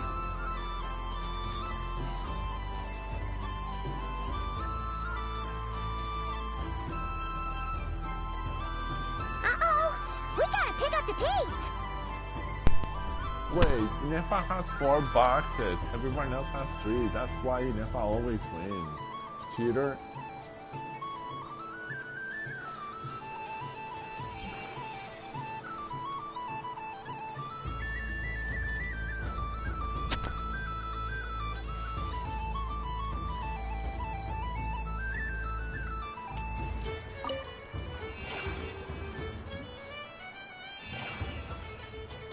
I win.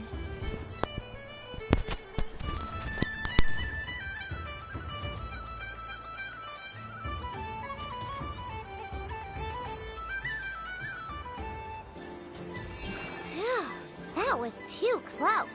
I thought I was gonna lose. Good luck, everyone. Aw, we're out!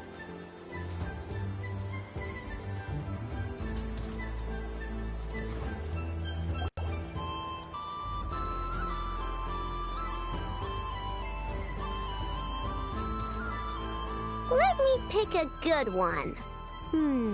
What's it gonna be? You're looking very pleased with yourself there. What happened to being a huge Grumposaurus? I won. Duh.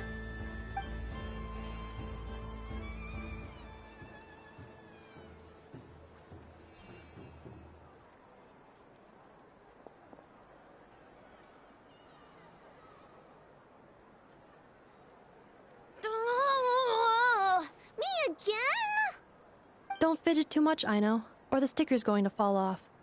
I don't care. If it falls off, it falls off. If a pair of Kuhengi get discarded, why not a pair of stickers? Huh? Huh?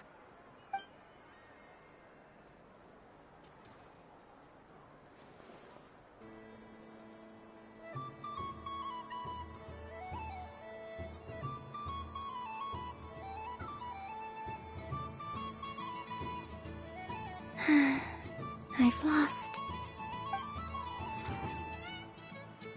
Sticker, sticker, sticker!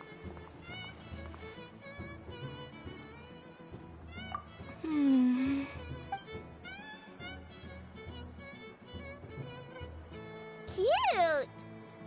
You think so? Shame. I can't see it for myself.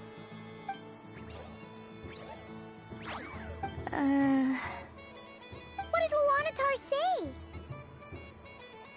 She said it looks so cute that she wants me to lose a few more rounds.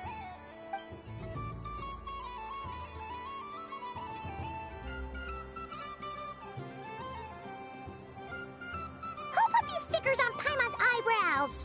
Ugh, she can barely see! Alright, now, I think we got enough evidence to prove that there's a serious problem here.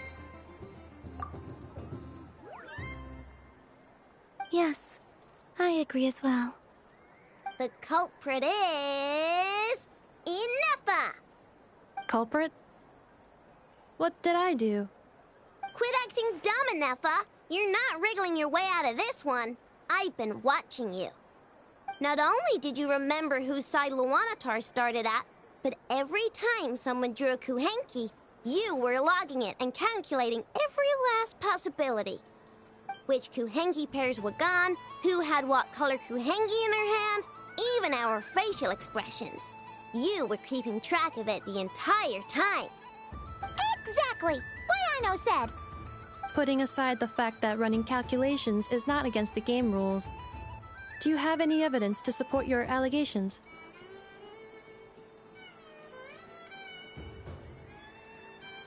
But that's not against the rules either.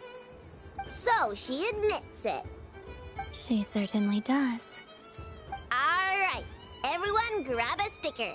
It's time to get Inefa back. But... Take that!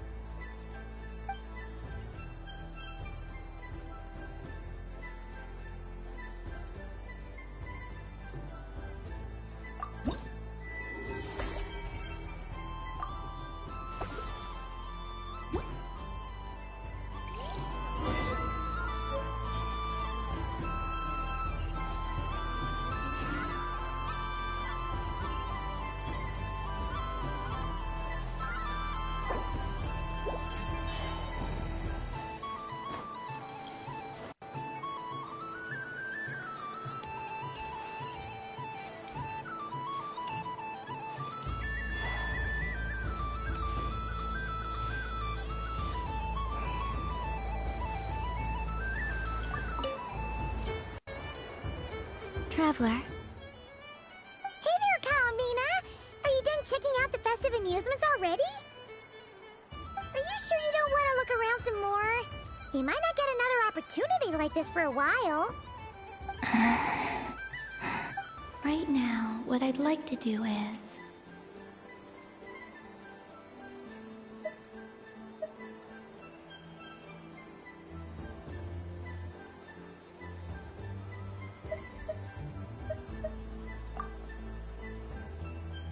Oh! Candy for us?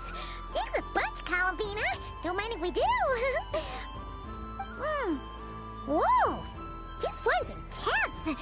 But it's so tasty. What about you, Traveler? How does yours taste?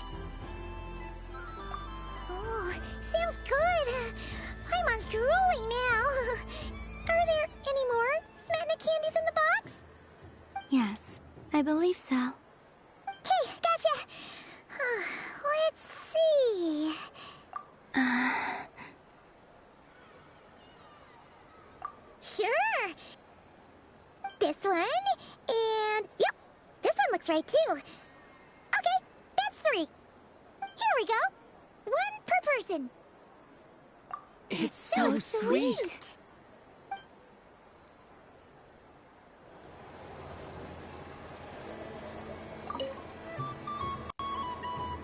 Traveler.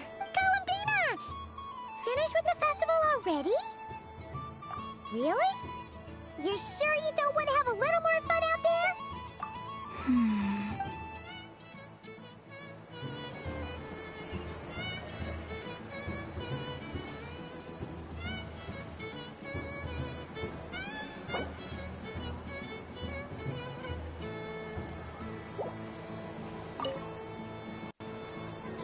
Traveler. Columbina! Finished with the festival already? Really? You're sure you... Yes, I am sure.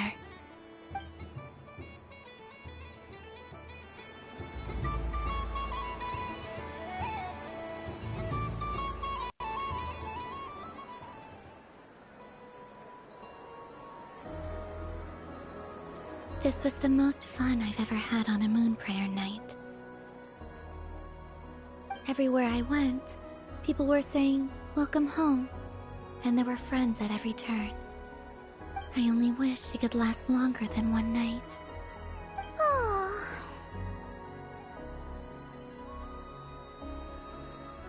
Yes, you're right. The moon prayer blossoms. Ooh, look!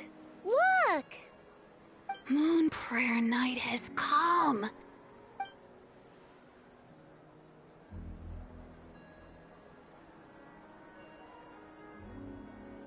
The moon. It's so beautiful. Happy moon prayer night, dear. Happy moon prayer night.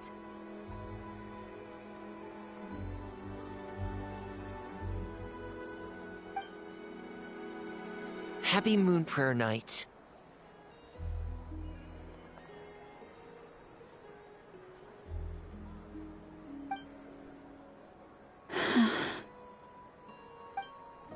Aww. Huh.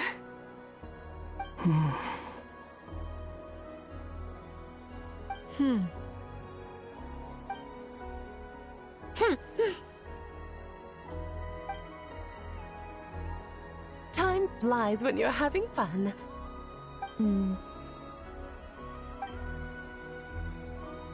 Oh. Looks like the time has come. Columbina. You're heading off, then? Yes, to the ruins you mentioned. And from there, back home to the moon. Wait! I know? At least... Take one of our craft shop's crumb cookies up to the moon with you. You know, for a snack. Sure, why not? The Curatorium of Secrets believes in proper farewells. No story should be left without a satisfactory endnote. Never. Farewells are an important affair for the Ratniki, too. We never know when we might meet again. Haha! And here I thought grand farewells wouldn't suit tonight's mood. But I suppose friendly passion is not to be stopped, eh?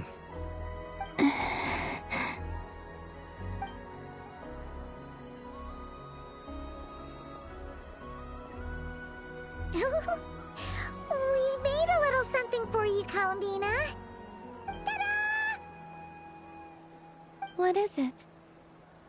A Moon Prayer Night greeting card with drawings by all of your friends. You did mention that you'd like a portrait done, so I took the liberty of creating one for you. I, meanwhile, did the portrait of Mr. Albedo. And Mr. Varka did the same for me. I mean, I think my work was pretty true to life, don't you think? The picture of Ashru was my doing. The two of you seem to get along rather well. Wait, was I the only one who did a full-body picture? That's so embarrassing. I did pictures of me and Anefa. I did my own portrait and one for Hat Guy. Plus, there's the two mages, Arlecchino and Sandrone. So, if you ever miss us, just flip the card open and we'll all be right there with you. I don't know what to say. Thank you so much, everyone. This whole moon prayer night was more than I could have ever asked for. It is the greatest gift I have ever received. Llama, I figured it out. Figured what out? Remember how the Frost Moon Scions used to use milk as invisible ink to write hidden messages? That was a very long time ago. Oh, are you saying? Yes. When I miss you all, I shall use moonlight in the same way, to write words that only you can see upon the moon itself. Wow, that sounds lovely. Quite. But how will we see them? Simply open your windows on nights when the moon shines bright, and the moonlight will naturally flow towards the words I have written. That sounds most fitting indeed. Very true to form. I'll try to write them in places that won't disturb your sleep. I, for one, would sleep all the better for having read one of your messages before settling down for the night. Exactly. So don't worry about disturbing anyone's sleep. Just promise you'll write to let us know you're okay, alright? All right. I promise.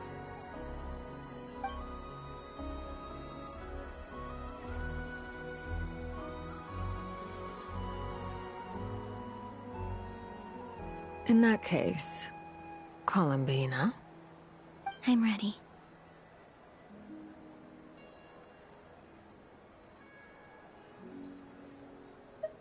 Very well. Let's go.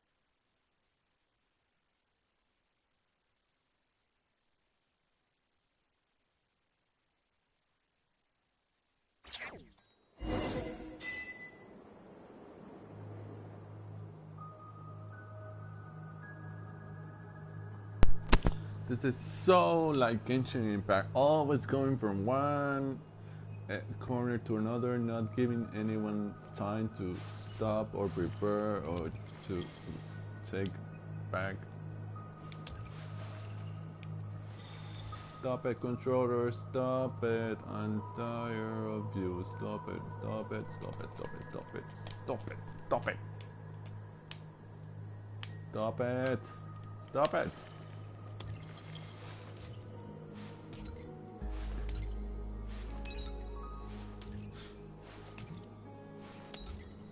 I still don't know what to expect on the moon. Will I really be able to send messages to my friends? The Kuhenki, the animals of Not Cry.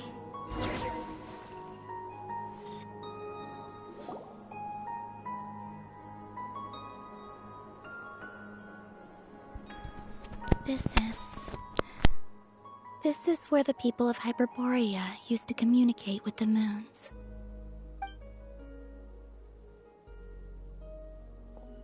Eternal moon, frost moon, iridescent moon.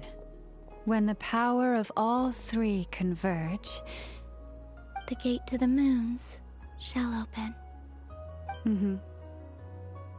Moon marrow preparations are complete.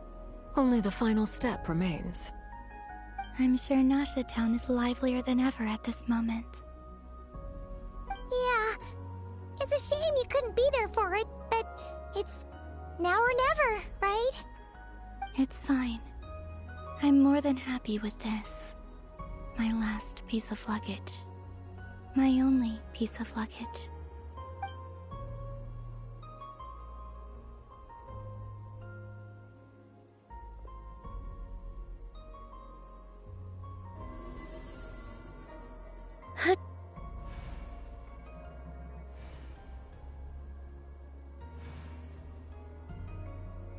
I can already feel the moon calling to me.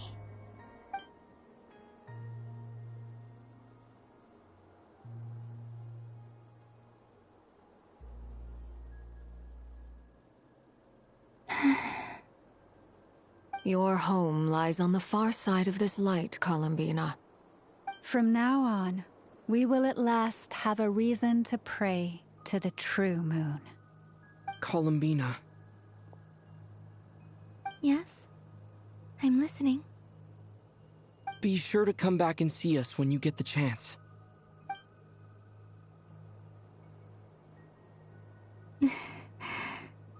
Of course. But if that chance doesn't come, then remember that you have friends on this planet. People who will miss Columbina. Yes, I will. Thank you for everything you've done for me.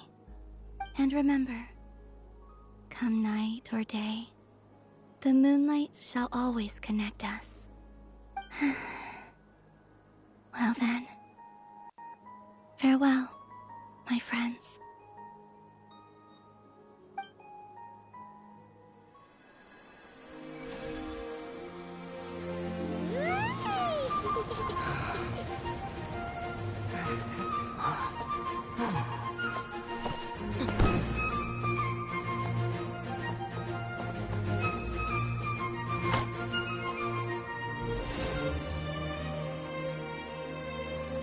Thank you. This was my happiest night in Tevat. Farewell, Columbina.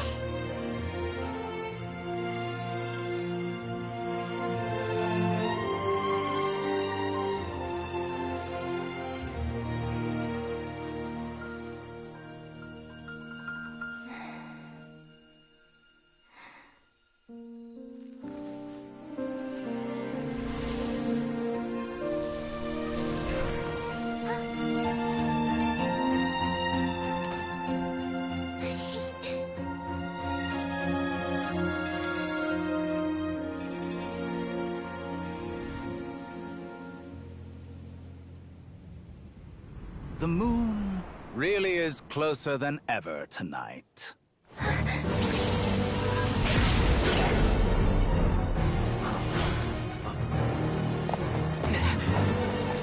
Columbina. All 3 moons in one place. Time for one final experiment. Reason, life, death, time and space. They all believed I would fail.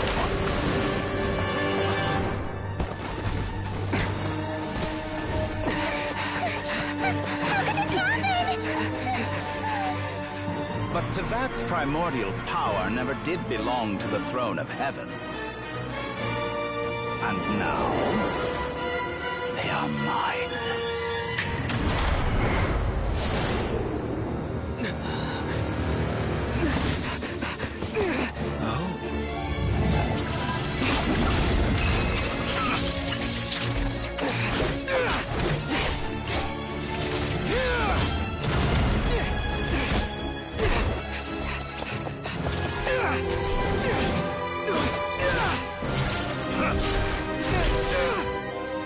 No, as long as I'm here. The Doctor is free to wield the 3 moons' power.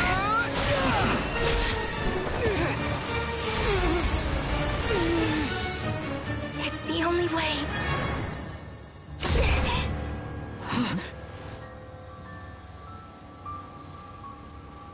I guess I won't be going home today.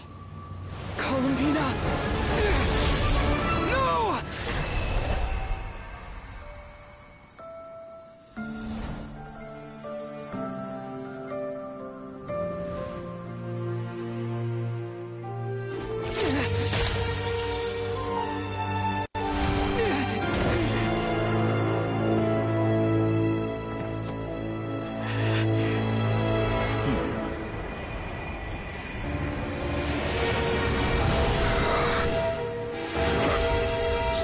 Saffron world. Do not try to control me.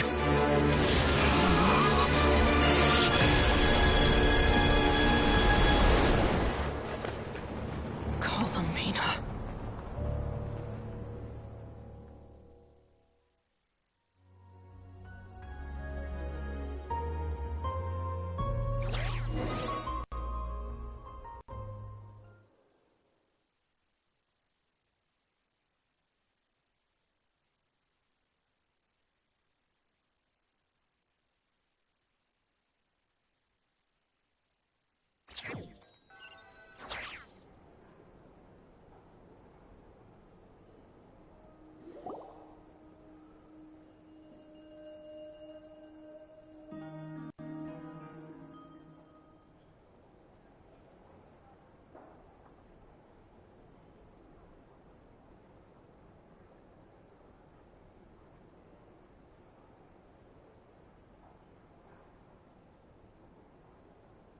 Are you all right?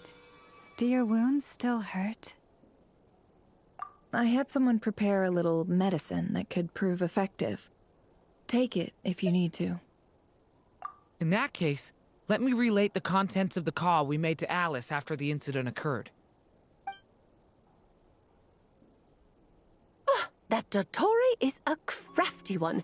He distracted the Hexenzirkel by creating a huge fuss at Tevat's borders.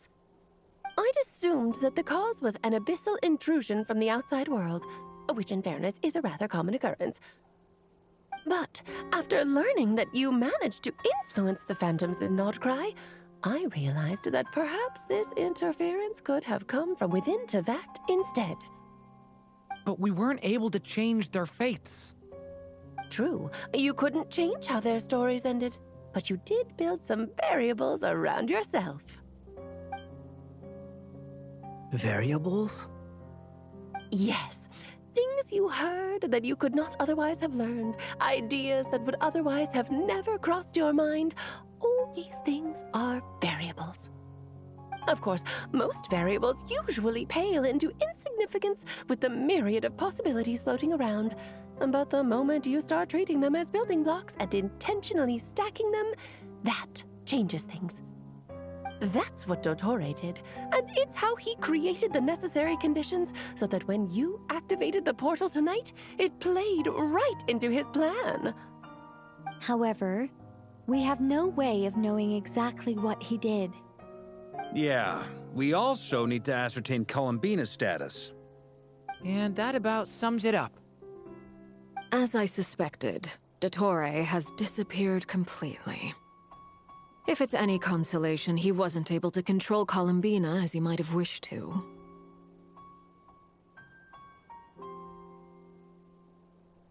Oh no!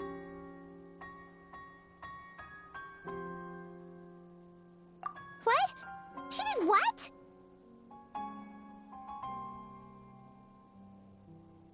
All we saw was Dottore appeared and used some kind of power. The next thing we knew, he and Columbina were gone, and you were falling into the sea.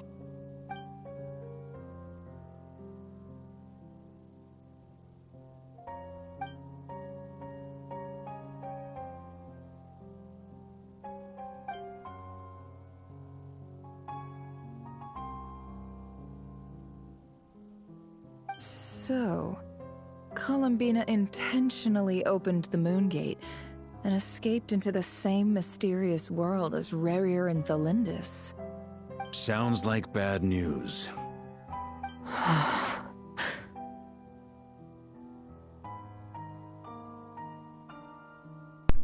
Why is it flashing?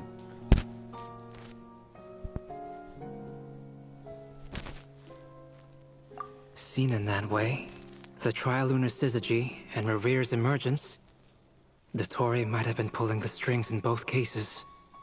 According to Miss Alice, he is attempting to transcend his destiny and finish an experiment that only a god might complete. An utter lunatic. Wait a sec, where's Hat Guy? Seems like he'd want to be here for this. He took off with a Dodo communication device after we spoke to Alice. He said he had a hunch that he wanted to investigate by himself. The look on his face was terrifying. I've never seen him like that before.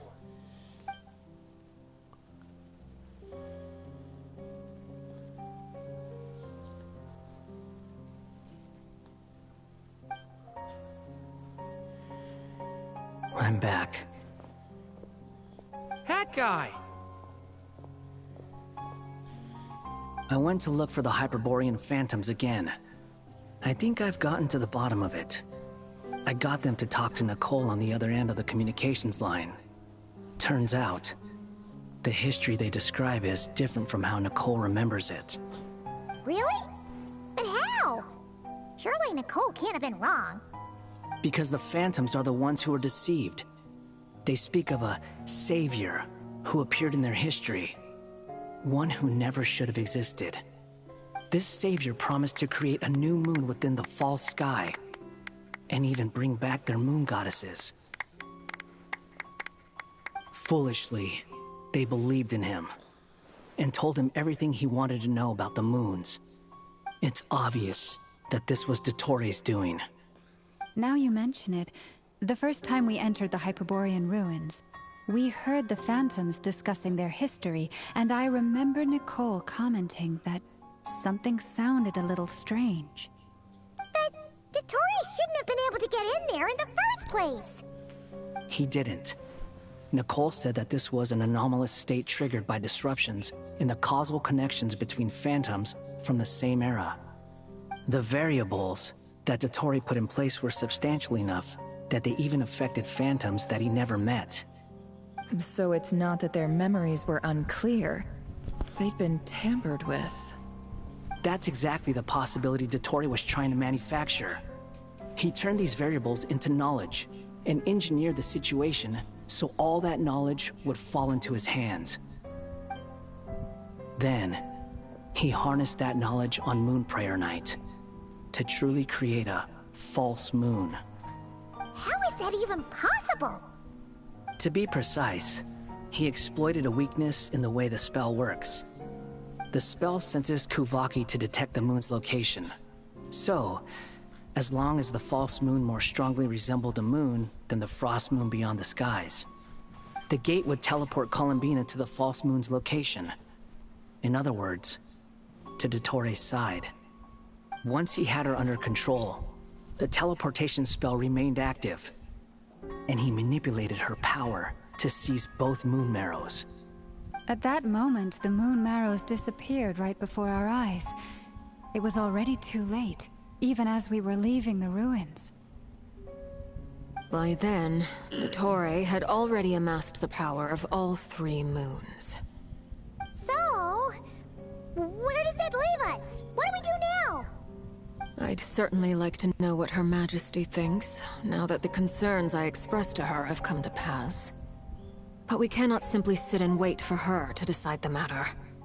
And in any case, it is not the Fatui Harbinger Damselette who sees us as her friends, but rather Columbina Hyposelenia.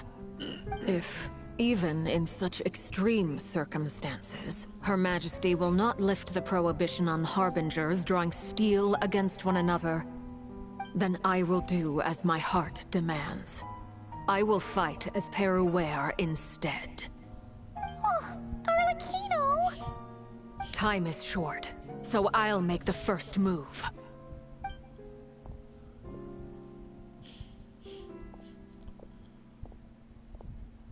Whew. Even Arlecchino seems to be losing her cool now.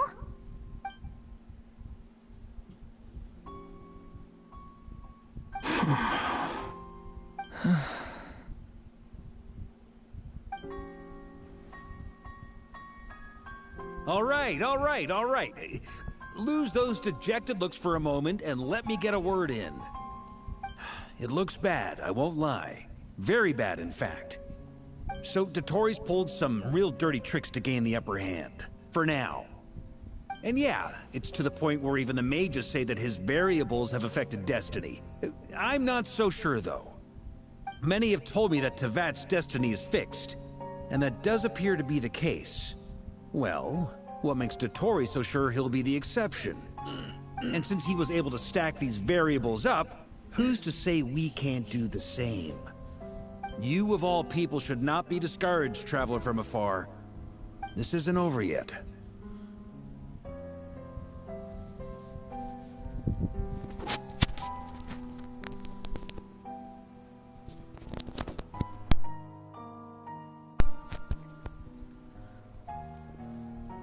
I think the flashing lights is the game malfunctioning.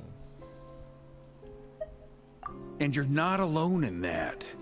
Everyone here does, whether they've spoken thus far or not. But none of us are the type to sit back and wait for the sun to shine again. That's exactly how a knight should roll. If they knock you down, you get back up and get back in it. Don't forget, Honorary Knight, you're a legitimate member of Mondstadt too. Fork is right. This is far from over. Dottoro's already way overdue a butt-kicking given his past shenanigans. And after this, he's earned himself a double dose. That's what I'm talking about. How's everyone else feeling? I'll use Kuvaki to investigate Columbina's whereabouts. I'm not ready to give up either. Leave the intel gathering to me. Whatever happens within Nodcry's borders, when the Curatorium of Secrets wants to be in the know, we always find a way. Aino and I will do all we can to support you. We will attempt to reverse engineer Dotori's actions and seek a breakthrough that way. Alice and Nicole are busy dealing with an emergency at Tevat's borders, so they can't return just yet. But they're both very angry about this. They've asked Albedo and me to act on the Hex and Circle's behalf and do everything in our power to fight back against Dottori. Are you ready then? We're going to have to conduct a lot of research, even in the early stages. I'll do my best. As for me, I'm pretty familiar with Dottori's way of doing things, so I can try to predict his next move. I'll help with your investigation. Nice! Looks like we have our basic division of labor. I'll get in touch with Flints and Itlua, get them to have a chat with their Starshiner. It couldn't hurt to bring the Lightkeepers on board as well. At the same time, I'll pass on instructions to the Knights present in Nodcry to assist the Lightkeepers and other organizations in ensuring the safety of those living here. Yeah! We'll show him! That's it then. Good luck, everyone.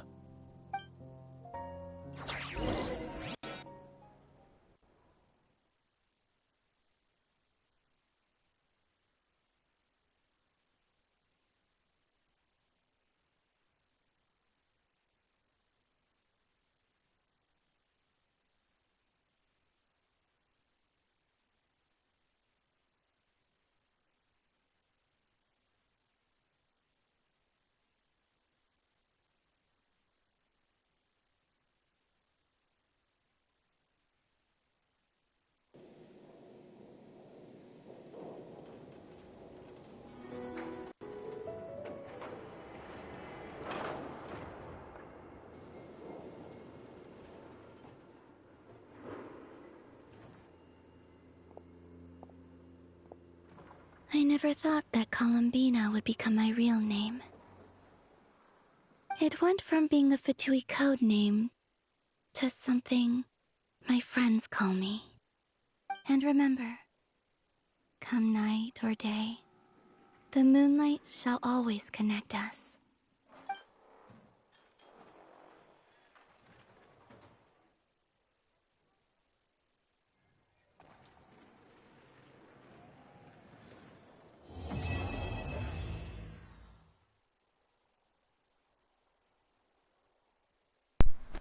Whoa, I completed the fourth act. Columbina, no!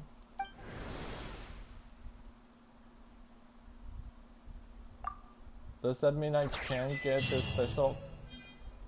This is so bullshit! I should have completed it when I had the chance.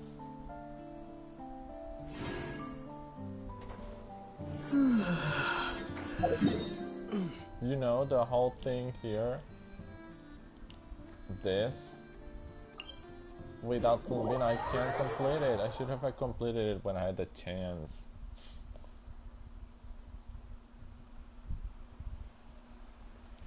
The flowers are pale because Columbine is not here.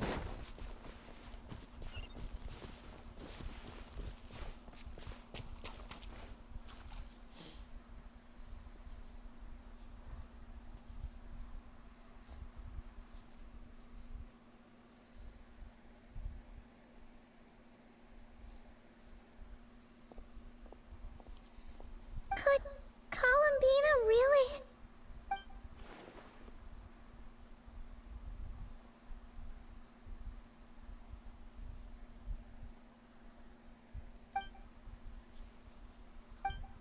Columbina?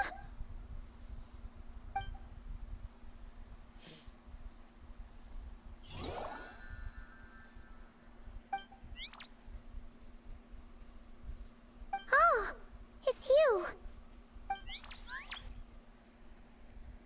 Are you also waiting for Columbina to come back?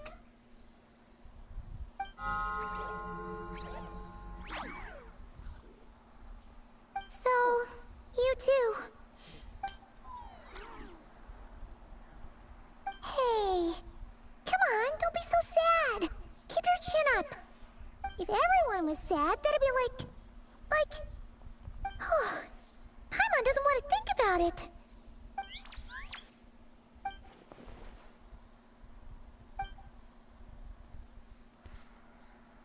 I haven't given up yet. Columbina, all of her friends, none of them would ever just give up like this. Give us a little more time. I can't promise anything, but I'll do everything I can.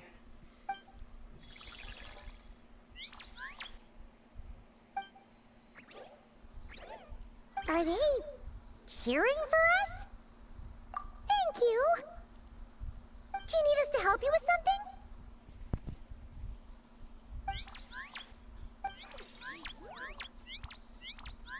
This Kohenki.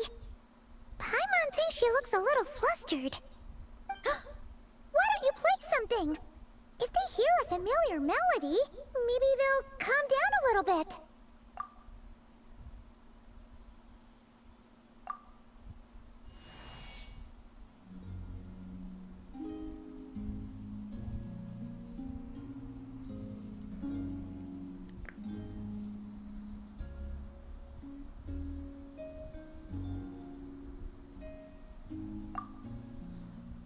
Oh, they're asleep. Looks like they haven't had a good rest in a long time. Shh, let's leave.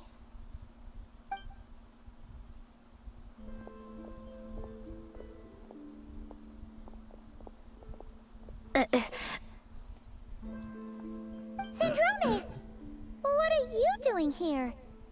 What? Am I not allowed to take walks now? Thought as much. No such thing as a free miracle, you know. Hey, which way are you headed? Paimon means we don't see much of each other. Maybe we could join you for a bit. Let's not. I'm not in a good mood today, and don't have anything nice to say. Besides, comfort is the last thing this place needs.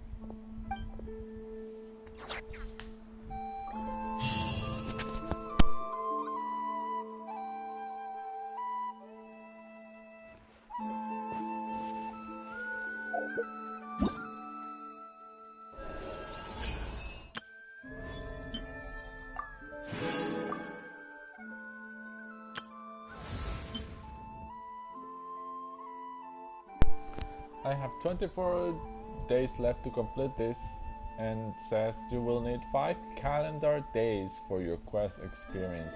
Please plan your time accordingly. Yeah, that's a problem. 5 calendar days, that means I'm gonna have to leave it to... Well, even during Christmas holidays, I still have to work, so I don't know how well that will work.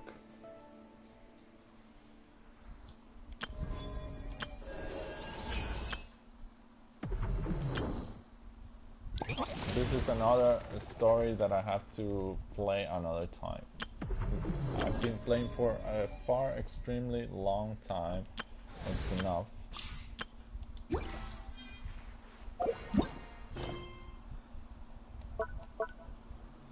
The Shining Warriors take the stage. Ah, this is the Soul Blaze, yeah.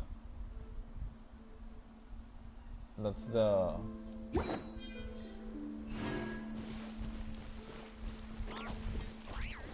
the quest from the new event.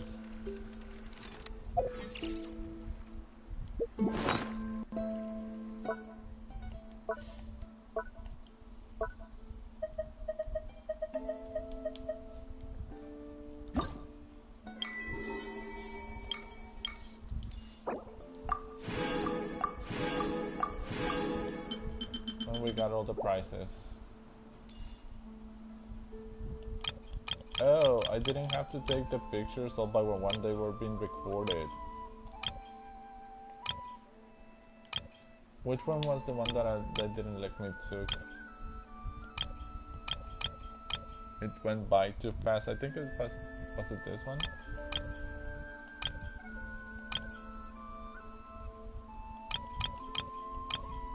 Yeah, this one was.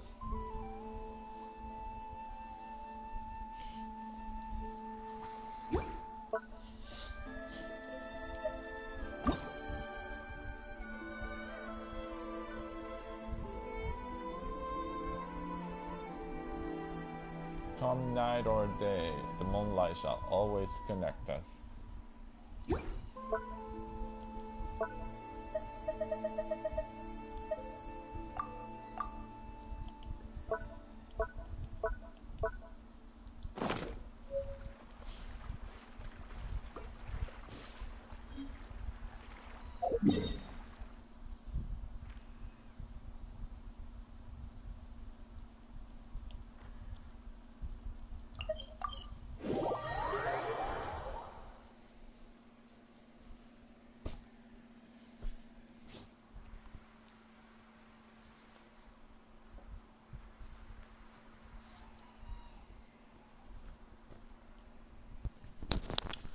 Well, for everyone who watched this whole storyline, thank you so much. I'll be seeing you next time, because I've been streaming for a very long time.